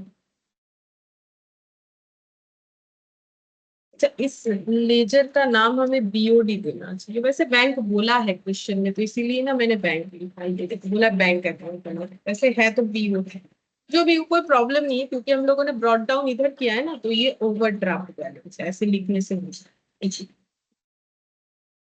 अब इलास्ट्रेशन 6 देखते हैं। बोल रहा है mister X is a partnership firm with partner A B and C. अच्छा, मेसर्स एक्स जो है पार्टनरशिप फर्म का नाम है, जिसपे 3 पार्टनर है ए बी सी, इनका प्रॉफिट शेयरिंग रेशियो है 3:2:5। The balance sheet of the firm 30 जून को बोल रहा है कुछ इस तरीके से है। एबीसी तीनों का capital, long term loan, bank overdraft, trade payable, इधर एसेट में land, building, plant, machinery, investment, inventory, trade receivable. It was mutually agreed that B will retire from the partnership.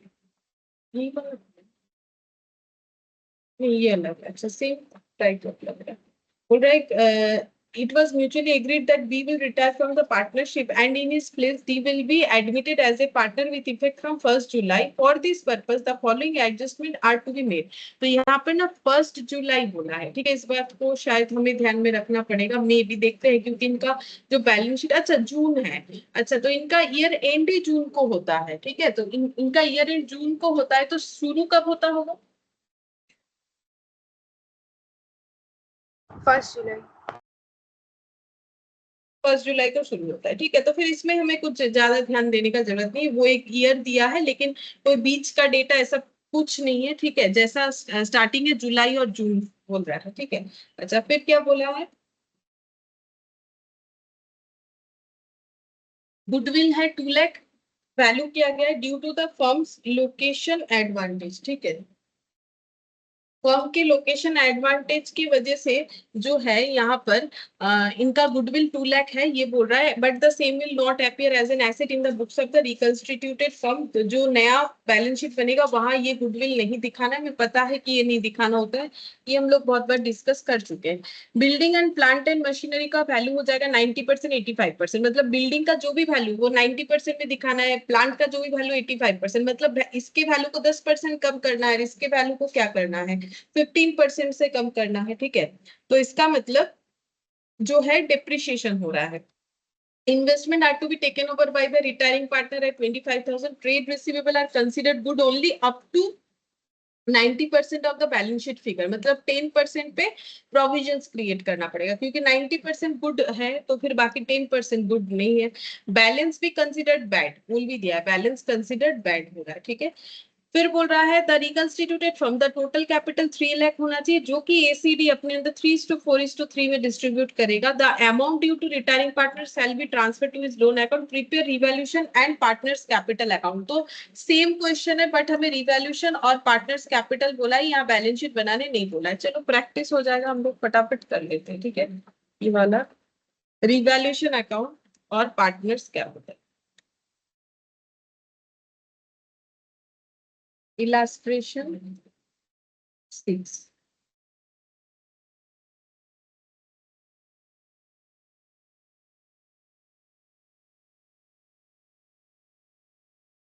Partners capital.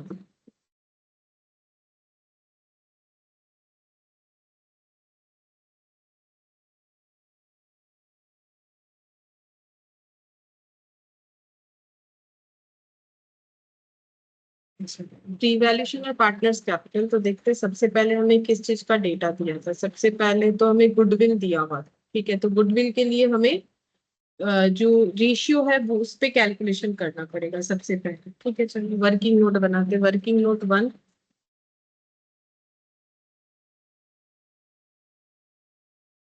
तो partner लोगों का नाम है ए, B, C और D. तो जो ओल्ड प्रॉफिट शेयरिंग रेशियो है वो है हम लोग का 3:2:5, 3/5, 2/5, 3:2:5 मतलब 10 होगा, 10,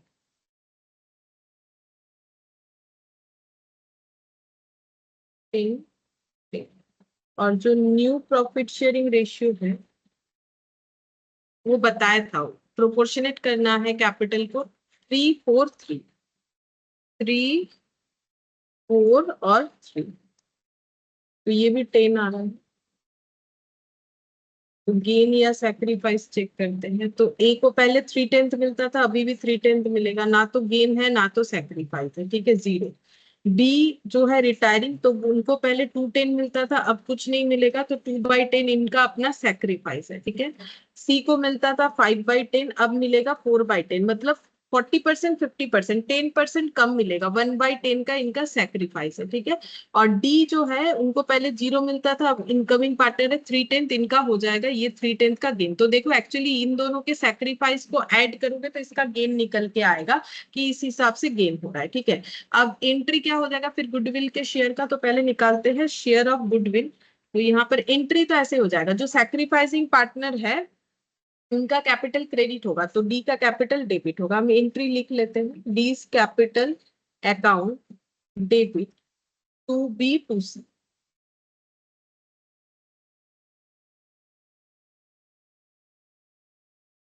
अच्छा कितना होगा, हम लोग ऐसे कर सकते 2/10, 1/10 और इधर हो जाएगा हम लोग का 3/10 इंटू गुडविल का वैल्यू यानी कि 2 लाख। तो ये हो जाएगा हम लोग का 60,000 और इंटू 2 लाख ये हम लोग का हो जाएगा 40,000 और इंटू 2 लाख तो ये हो जाएगा 20,000, ठीक है।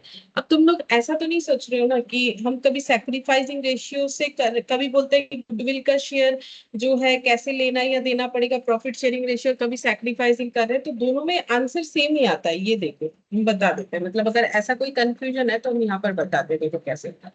अगर हम लोग ऐसे कैलकुलेट करते हैं, मेरे दिमाग में ऐसा आया, शायद तुम लोग को ऐसा लग सके। तो डी इनकमिंग पार्टनर है, ठीक है, तो डी को कितना गुडविल का शेयर लाना पड़ेगा, जितना उसका प्रॉफिट शेयरिंग रेशियो है। तो अगर हम यहाँ पर ऐसे लिखे कि डी शेयर ऑफ गुडविल, जैसे मैंने पहले सिखाया था, दोनों में सेम इम्पैक्ट आता है, ठीक है। लेकिन जब एडमिशन कम रिटायरमेंट दोनों होता है तो ये सैक्रिफाइसिंग गेनिंग से करोगे तो जल्दी हो जाएगा और कुछ नहीं। तो देखो डी शेयर ऑफ गुडविल कितना होना चाहिए, 2 लाख टोटल गुडविल है, उसमें उसको कितना लाना पड़ेगा, जितना प्रॉफिट शेयरिंग उसका है, यानी 3/10, ठीक है। तो 3/10 करने से यहाँ पर हो जाएगा 60,000। तो डी को 60,000 शेयर ऑफ गुडविल लाना पड़ेगा। देखो यहाँ भी 60,000 लेना था, ठीक है। अच्छा अब क्योंकि देखो ये जितना उसका गेन है वही तो उसका नया वाला रेशियो है ना। अब ये कौन जो है कौन ये अमाउंट जो है लेगा, जो सैक्रिफाइसिंग पार्टनर है। तो सैक्रिफाइसिंग पार्टनर बी और सी है, उनका रेशियो कितना है 2:1। तो 60,000 को अगर 2:1 में भी डिस्ट्रीब्यूट करोगे तो 2/3 और 1/3 करके यहाँ पर देख सकते हो, ये आ जाएगा 40,000 और ये आ जाएगा हम लोग का 20,000, ठीक है। तो आंसर सेम ही आएगा, ऐसे करके भी कर सकते हो, या फिर अगर more than one partner gaining sacrificing ऐसा है ना, तो फिर ये जो डेटा निकल के आ रहा है ना, डायरेक्ट उस पे कर देंगे तो भी हमारा आंसर सेम आएगा और उल्टे का जल्दी भी होगा क्वेश्चन, ठीक है। अच्छा और एक बना लेते हैं working note number 2, total capital को प्रोपोर्शनेट कर लेते हैं। टोटल कैपिटल होना चाहिए इनका 3 लाख बोला था शायद, 3 लाख, जो कि 3:4:3 में डिस्ट्रीब्यूट है। 3/10, 4/10 और 3/10। तो कितना हो जाएगा 90,000। ये 30 into 4 मतलब 1,20,000 और ये हो जाएगा 90,000। ठीक है। अच्छा, अब हम लोग को दो अकाउंट बोला था वो हम लोग आराम से रेडी कर सकते हैं, पार्टनर्स कैपिटल और रिवैल्यूएशन। ठीक है। अच्छा, गुडविल कैलकुलेशन कर लिया हम लोगों ने। Building and plant machinery are to be valued at 90% and 85%। तो बिल्डिंग का वैल्यू हमें कम करना है, तो टू बिल्डिंग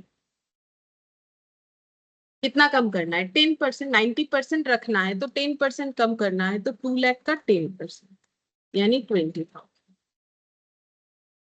अच्छा, बिल्डिंग के बाद प्लांट एंड मशीनरी को 85% में रिवैल्यू करना है, मतलब 15% से कम करना है। प्लांट एंड मशीनरी को 15% से करना है कम। अब 15% मतलब कितना होगा 3,80,000 का 15%।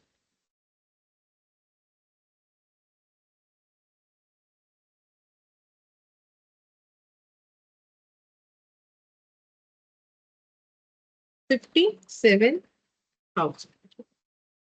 और क्या बोला था, और बोला है कि इन्वेस्टमेंट तो पार्टनर लेके जा रहा है 25 में, तो इन्वेस्टमेंट का वैल्यू बढ़ा है 22 से 25 हुआ है, तो यहाँ पर आ जाएगा बाय इन्वेस्टमेंट 25,000 हुआ है जो कि पहले 22,000 था, तो ये हो जाएगा 3,000।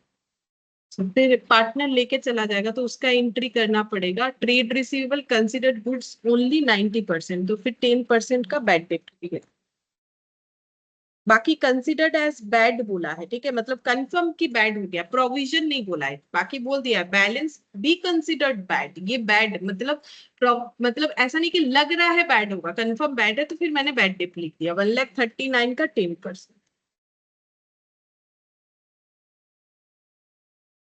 13,900 बस। और रिवैल्यूएशन का तो कुछ है नहीं, तो ये ऐड करने से आ जाएगा by revaluation loss transfer to partners capital A B C. तो टोटल ये हो जाएगा 77,000 प्लस 13,900, 90,900, 90,900 माइनस 3,000, 87,900। अच्छा, ये रेशियो पहले इनका कितना था 3:, ऐसा कुछ 3:2:5, मतलब 3/10, 2/10 और 5/10। तो 10 से डिवाइड करने से 8790 इंटू 2 इंटू 3 इंटू 5, तो 10 से डिवाइड कर दिया into 3, 26,370 divided by 3 into 2, 17,580 divided by 2 into 5, 43,950। अब ये हम लोग कैपिटल अकाउंट में लिखेंगे, तो कैपिटल अकाउंट में ए बी सी और डी 4 पार्ट में, यहाँ पर भी हो जाएगा ए बी सी और D by balance B D. 1,04,76, 1,40,000।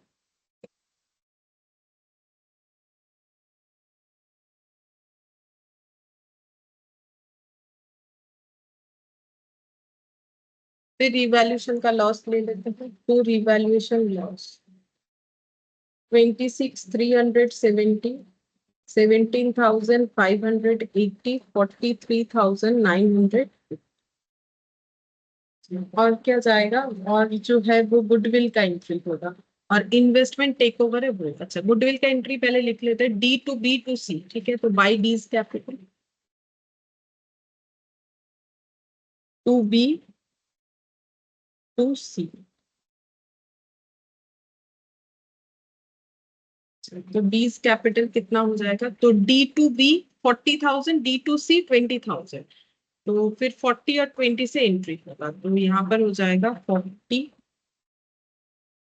और यहाँ पर हो जाएगा 20। डी कंपेंसेट करेगा बी और सी को 40 और 20। और बी के वजह से डी के पास से चला जा रहा है 40,000 और यहाँ पर से चला जा रहा है 20। अच्छा, और क्या था, ये जो आउटगोइंग पार्टनर है वो इन्वेस्टमेंट टेक ओवर कर रहा है, ऐसा भी हमें बोला गया। इन्वेस्टमेंट टेक ओवर कर रहा है 25,000 में, तो टू इन्वेस्टमेंट हो जाएगा और पार्टनर्स कैपिटल डेबिट हो जाएगा। टू इन्वेस्टमेंट 25,000 किसके अकाउंट में करेंगे हम लोग, ये आउटगोइंग पार्टनर। अच्छा, अब जो पैसा आउटगोइंग पार्टनर को मिलेगा वो उसके लोन अकाउंट में ट्रांसफर करना है, टू बीज लोन अकाउंट, ये भी हमें क्वेश्चन में बोल रखा है। ठीक है, तो बी का कैलकुलेट कर लेते हैं और बाकियों का क्लोजिंग बैलेंस जो है कैपिटल का वो कितना होगा, वो वर्किंग नोट 2 में हम लोग बना चुके हैं, तो वो लिख लें। अच्छा, पहले बी का क्लोज करते हैं, तो 76 प्लस 40, तो ये हो जाएगा 1,36,000। ठीक है, अच्छा नहीं 1,36,000 तो नहीं, गलत कैलकुलेट, 7 8 9 10 11 1,60,000। ओके, 1,16,000 बी को मिलना चाहिए, लेकिन 1,16,000 पूरा नहीं मिलेगा क्योंकि उसमें से 17,580 का रिवैल्यूएशन लॉस लेना पड़ेगा उसको और 25,000 का इन्वेस्टमेंट लिया है, तो फिर 73,420 ये इनको देना चाहिए था, जो कि हम लोगों ने इनके लोन अकाउंट में ट्रांसफर कर दिया बिकॉज क्वेश्चन बोला है। और जो बाकी बचे हुए पार्टनर उनका क्लोजिंग कैपिटल होना चाहिए 90, 1,20,000 और 90, तो यहाँ पर लिखते हैं 90, 1,20,000 और 90। ठीक है, अब देखते हैं इन्हें पैसा लाना पड़ेगा कि क्या करना पड़ेगा, तो पहले ए का देखते हैं। तो यहाँ पर तो टोटल करने से हो जाएगा 1,16,000, इधर ही ज्यादा हो रहा है। ठीक है, इधर ही ज्यादा हो रहा है, तो यहाँ पर हम कर लेते 1,16,370।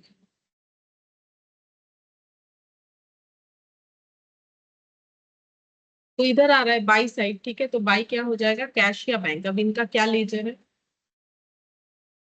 इनका भी बैंक ओवरड्राफ्ट है, तो फिर बैंक तो 1,16,370 माइनस 1,04,000, 12,370 लाना पड़ेगा कैपिटल को प्रोपोर्शनेट करने के लिए। ठीक है, और इसको अगर समझना है तो ऐसे समझ सकते हैं कि ए का पहले से कैपिटल था 1,04,000, जिसमें से उसे 26,370 का लॉस बेयर करना पड़ेगा, तो उसका कैपिटल बन जाता है 77,630, जबकि उसको 90,000 रखना है, तो उसको पैसा लाना पड़ेगा, कितना लाना पड़ेगा, 12,370। बी का कंप्लीट हो चुका है। सी के केस में देखो, उसे 1,20,000 का कैपिटल रखना है। ठीक है, यहाँ पर कितना हो रहा है 1,60,000, ये देखो 1,60,000 माइनस 43,950, 1,60,000 माइनस 43,950 का लॉस लेना पड़ेगा। ठीक है, तो फिर कैपिटल बच रहा है 1,16,050। अच्छा, मतलब लाना पड़ेगा 1,20,000 माइनस कर देते हैं, कम हो गया है, तो 3,950 रुपीज इसे लाना पड़ेगा। तो इसका टोटल हो गया 1,40,000, ये 1,60,16,3,950 ऐसे आ रहा है, 1,63,950।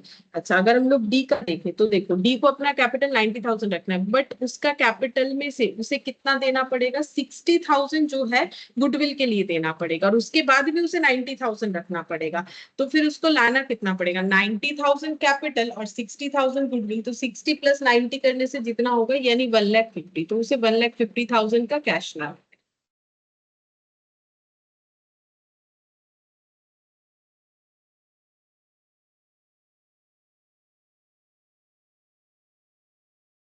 इसमें हमें दो ही चीज करने के लिए बोला था, रिवैल्यूएशन अकाउंट बनाओ और जो है पार्टनर्स कैपिटल है। इसके बाद ज्वाइंट लाइफ पॉलिसी का जो क्वेश्चन है वो हम लोग एंड में करेंगे। ठीक है, इसके लिए ये बीच वाला हम स्किप कर रहे हैं, 7 8। ठीक है, 9th में भी शायद ज्वाइंट लाइफ पॉलिसी है। तो हम लोग 3 क्वेश्चन बीच का स्किप कर रहे हैं, डायरेक्ट 10 में जा रहे हैं, क्योंकि ज्वाइंट लाइफ पॉलिसी जब करेंगे तब हम लोग वो वाला देखिए बोल रहा है Aarav Nirav and Purav are partners in LLP sharing profit and losses in the ratio of 3:2:1 their balance sheet as on बोला है, कैपिटल बोला है आरव नीरव और पूरव का, जनरल रिजर्व बोला है, ट्रेड क्रेडिटर्स बताया, building machine debtor stock bank. अच्छा अब बोला है पूरव रिटायर करेंगे, ठीक है, बिजनेस से 1 अप्रैल 2022 को। गुडविल का वैल्यू कैसे करना है, 2 years purchase of average profit of past 3 years, तो पास्ट 3 years दिया हुआ है, इस प्रॉफिट का एवरेज करना है, फिर इंटू 2 करने से हमें पता चल जाएगा कि गुडविल कितना हो रहा है। Goodwill was not to be raised in the books of the accounts, ये तो उससे बार बार बताता है, मैं अलर्ट करने के लिए, आप बोल सको कंफ्यूज करने के लिए कि क्या पता इस पॉइंट का क्या ट्रीटमेंट होगा। कुछ नहीं, हमें गुडविल दिखाना ही नहीं है अपने बैलेंस शीट में। प्रोविजन फॉर डाउटफुल डेब्ट क्रिएट करना है, डेटर पे 5%, मशीन को 10% डिप्रिशिएट करना है, स्टॉक को 71,000 से दिखाना है रीवैल्यू करके, बिल्डिंग को अप्रिशिएट करना है, Aarav Nirav to bring the additional capital of 35 and 25 respectively.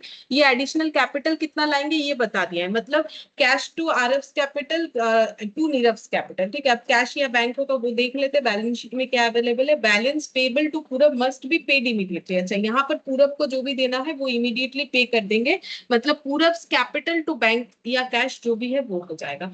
हमें यहाँ पर 4 चीज बनाने के लिए बोला है, एक बोला है रिवैल्यूएशन अकाउंट बनाओ, पार्टनर्स कैपिटल, बैंक और बैलेंस शीट आफ्टर रिटायरमेंट, ठीक है।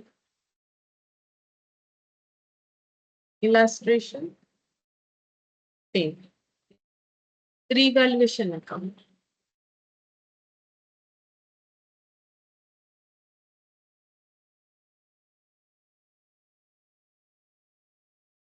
फिर पार्टनर्स कैपिटल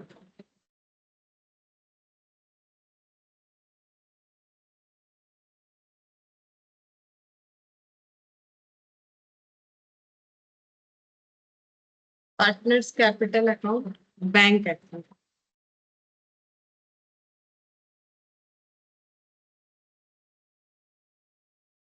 और बैलेंस शीट।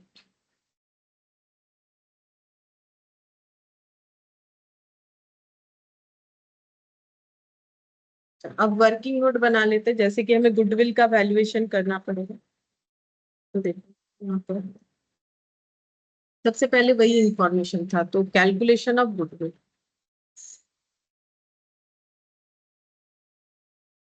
यहाँ पे लिखते हैं ईयर प्रॉफिट, और ईयर क्या क्या है 2021 और 22।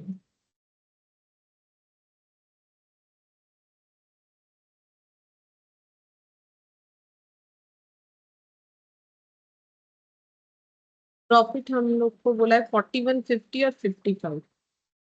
बोलो एवरेज मेथड बोला है, एवरेज के अंदर 2 मेथड होता है, सिंपल और वेटेड। तो ये क्या सिंपल होगा कि वेटेड होगा?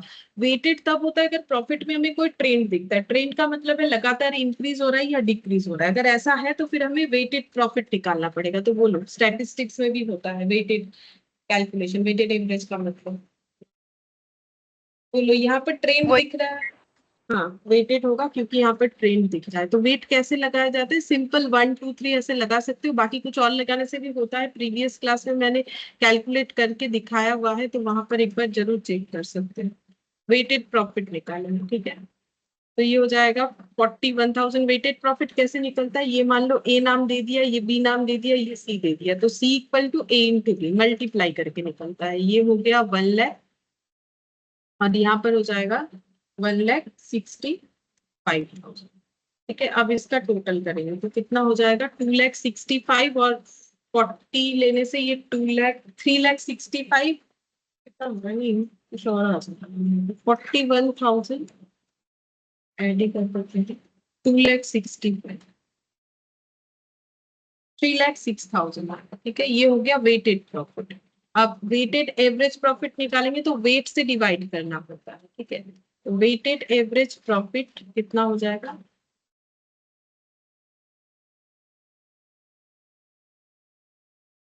51,000। ऐसा इसीलिए होता है क्योंकि देखो ये 41 को हम लोगों ने एक बार काउंट किया, 50 को दो बार लेने से 1 लाख आता है, 55 को 3 बार लिया, तो एवरेज करने का मतलब कितना क्या होता है, जो डेटा है जितना डिवाइडेड बाय जितने बार हम लोगों ने उस डेटा को लिया है, मतलब नंबर ऑफ ऑब्जर्वेशन। तो यहाँ पर ऑब्जर्वेशन प्रॉफिट पे है, तो प्रॉफिट कितना बार कंसिडर हुआ है, 41 एक बार, 50 दो बार और 55 तीन बार, तो टोटल 6 टाइम्स हुआ है, तो 51,000 है। तो अब हम लोग गुडविल निकालते हैं, 51,000 into 2 number of year purchase, तो ये हो जाएगा 1,02,000। ठीक है, अब ये निकल गया। अब इसमें पूरब को उनका शेयर हम लोग कैलकुलेट करेंगे क्योंकि वो रिटायर कर रहे हैं, तो पी शेयर, तो पी का शेयर कितना हो जाएगा 1,02,000, और उनका जितना प्रॉफिट शेयरिंग रेशियो है, ठीक है, तो प्रॉफिट शेयरिंग रेशियो पूरब का कितना है 3:2:1, पूरब लास्ट है, तो 3 2 5 1 6, ठीक है, तो 1/6, तो 1/6 करने से कितना हो जाएगा,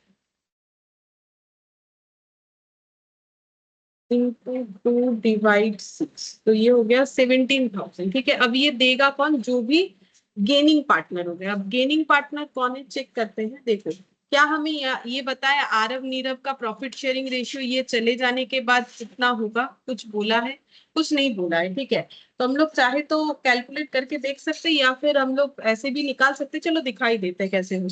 वर्किंग नोट नंबर 2, ठीक है, यहाँ पर आरव नीरव और पूरब, तो पहले उनका शेयर था 3/6, 2/6 और 1/6। ठीक है, 3:2:1। ठीक है, अच्छा अब न्यू देखते हैं, न्यू प्रॉफिट शेयरिंग रेशियो कुछ बोला नहीं है, तब क्या होगा, जो पूरब चले जा रहे हैं वो अपना शेयर इनको दे देंगे, तो इनको वो कैसे मिलेगा, जब हमें कुछ बताया नहीं है तो हम लोग कैसे कैलकुलेट करेंगे, जैसे ये पहले शेयरिंग करते थे वैसे ही पूरब के शेयर को भी शेयर कर लेंगे, यानी 3/6 और 2/6 पे। ठीक है, तो ये जब हम लोगों ने छोटा छोटा क्वेश्चन देखा था वहां पर ये सब चीज देखा था, इसीलिए ये इंपॉर्टेंट है। ठीक है, वो हम इसीलिए करवा देते हैं ताकि कोई कंफ्यूजन ना रहे।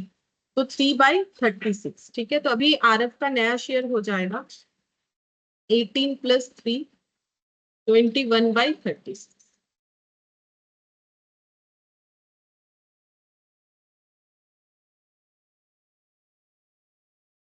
14/36। ठीक है, ये हो गया न्यू शेयर।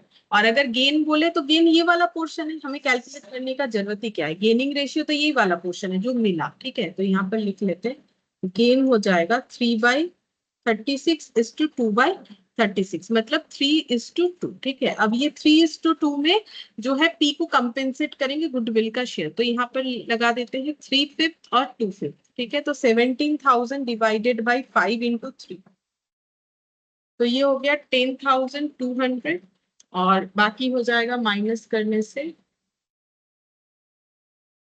-70,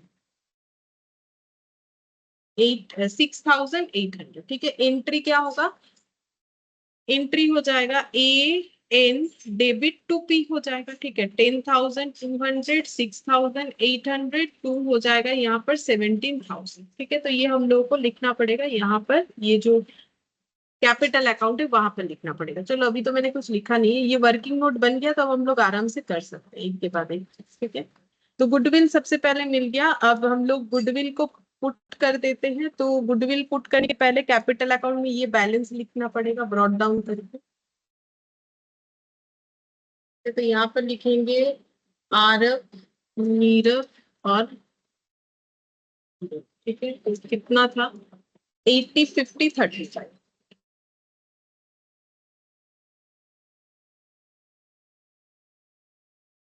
फिर कुछ रिजर्व वगैरह था, हाँ रिजर्व है, डिस्ट्रीब्यूट कर देते हैं 60,000। 60,000 डिस्ट्रीब्यूट होगा, रेशियो है हम लोग का 3:2:1, मतलब 6 से डिवाइड हो जाएगा, 60,000 डिवाइडेड बाई 6 मतलब 10, 30 20 और 10, 30 20 और 10। अच्छा, अब जो गुडविल का एडजस्टमेंट है वो लिख लेते हैं। ठीक है, तो गुडविल का एडजस्टमेंट का एंट्री क्या आया यहाँ पर, by Aarav Nirav to P. ठीक है, तो मतलब टू पूरब, तो by Aarav by Neerav to पूरब।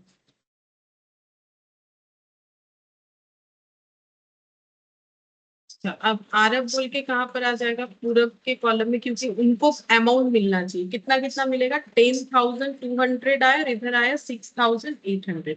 अब आरब और नीरव के यहाँ से ये चला जाएगा, तो यहाँ पर 10,200 और यहाँ पर 6,800। ठीक है। अच्छा, अब नेक्स्ट देखते हैं और क्या है। गुडविल का हम लोगों ने पुट कर दिया। इसके बाद आ रहा है provisions for doubtful debt create करना है डेटर पे 5%। तो 2 पीबीडीडी रिवैल्यूएशन अकाउंट में 5% क्रिएट करना पड़ेगा। 65,000 पे 5%। 2 पीबीडीडी 65,000 पे 5%। तो 65,000 पे 5% हो जाएगा हम लोगों का 3,250 इतना पीबीडीडी। अच्छा, फिर उसके बाद मशीन को 10% से कम करना है, डिप्रिशिएट करने का मतलब, टू मशीन।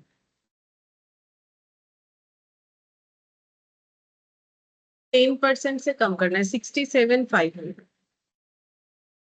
10% यानी 6,750। मशीन के बाद स्टॉक को रिवैल्यूट करना है 80 से 71, मतलब कम करना है 9,000 से। तो टू स्टॉक, ये 9,000 दिखाना है। ये 3 पॉइंट तो हुआ। ठीक है, 1, 2 और 3। नेक्स्ट देखते हैं क्या बोला है। बिल्डिंग 20% से बढ़ाना है, तो बाई बिल्डिंग 20% से हमें इसे इंक्रीज करना है। और आरब नीरव 35 और 25 कैपिटल लेके आएंगे। ठीक है, कभी एंट्री कर देंगे। पहले बिल्डिंग को बढ़ा लेते 50,000 पे 20%। ये हो जाएगा 10,000। ठीक है। अच्छा, अब आरब और नीरव कैपिटल लेके आएंगे, उसका एंट्री हो जाएगा बाई बैंक 35 और 25 था। मतलब bank account debit to Aarav's capital to Nirav's capital. ठीक है, बैंक है यहाँ पर, इसी वजह से मैंने लिखा बैंक। कैश होता तो कैश लिख देते। ठीक है। बैलेंस पेबल टू पूरब मस्ट बी पेड इमीडिएटली, ये बोला है। तो अगर पूरब को कुछ पे करना है तो वो हम लोग इमीडिएटली पे करेंगे, तो वो तो बैलेंस करके पता चलता है, मतलब यहाँ पर दिखा देंगे। वो बाकी है, बाकी सब हो गया। अब हम लोग रिवैल्यूएशन को क्लोज करेंगे। तो रिवैल्यूएशन में लॉस आ रहा है 9,000 प्लस 6,750, 3,250। तो ये हो गया 550, मतलब 19,000 हो गई। 19,000 से 10,000 लेस हो गया, तो फिर 9,000 by revaluation loss transfer to partners capital, Aarav Neerav और पूरब। अच्छा, वैल्यू कितना हो जाएगा, 3:2:1।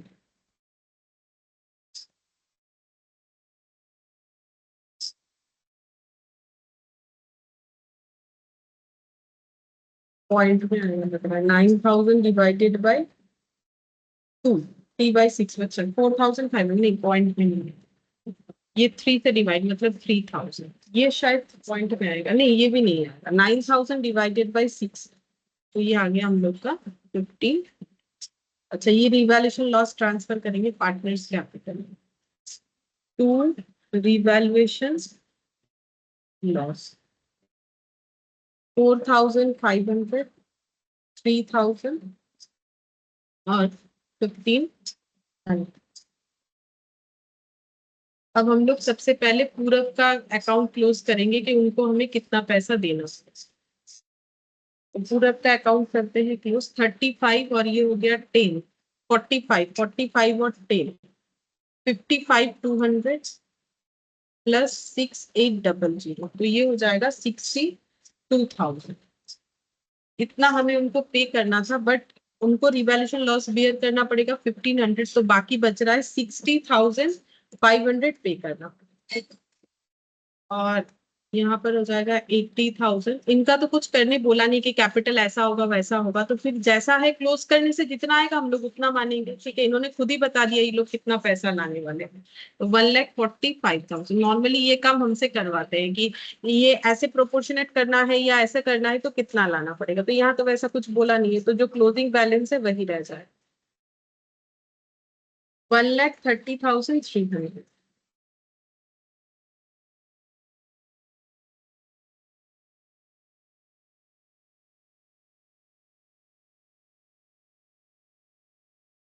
वन लैख 45,000. तो यहाँ पर ये टोटल 62,000 और बस ये वाला 50, 60, 70, 70 और 25, 95,000. 95,000 माइनस 9,008.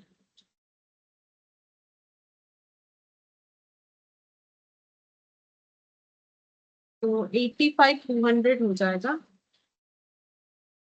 कैपिटल. 85,200. अच्छा, अब बैंक अकाउंट बनाने के लिए हमें बोला था. तो बैंक अकाउंट में टू बैलेंस बीडी 12,500.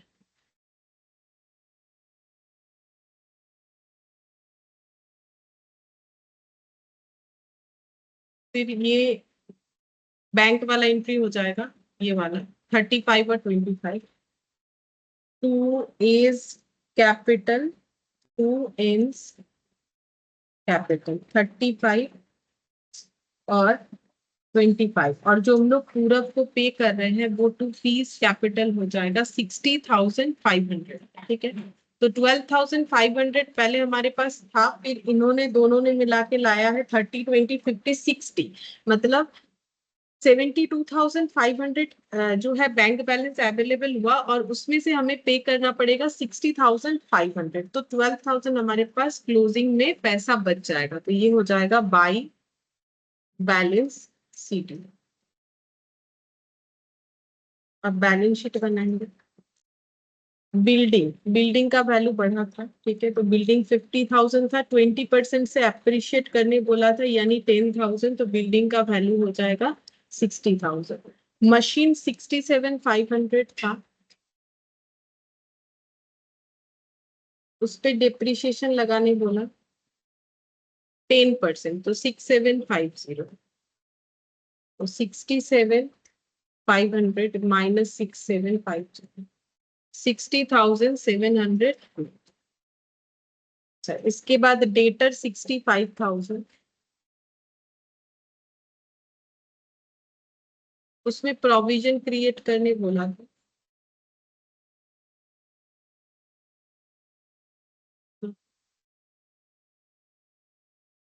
325.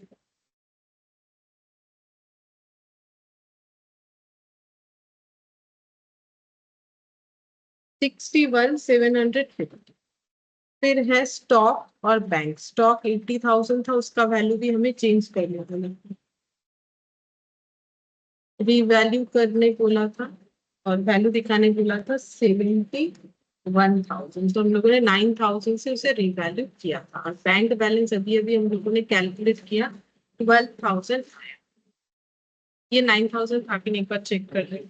हाँ 9,000.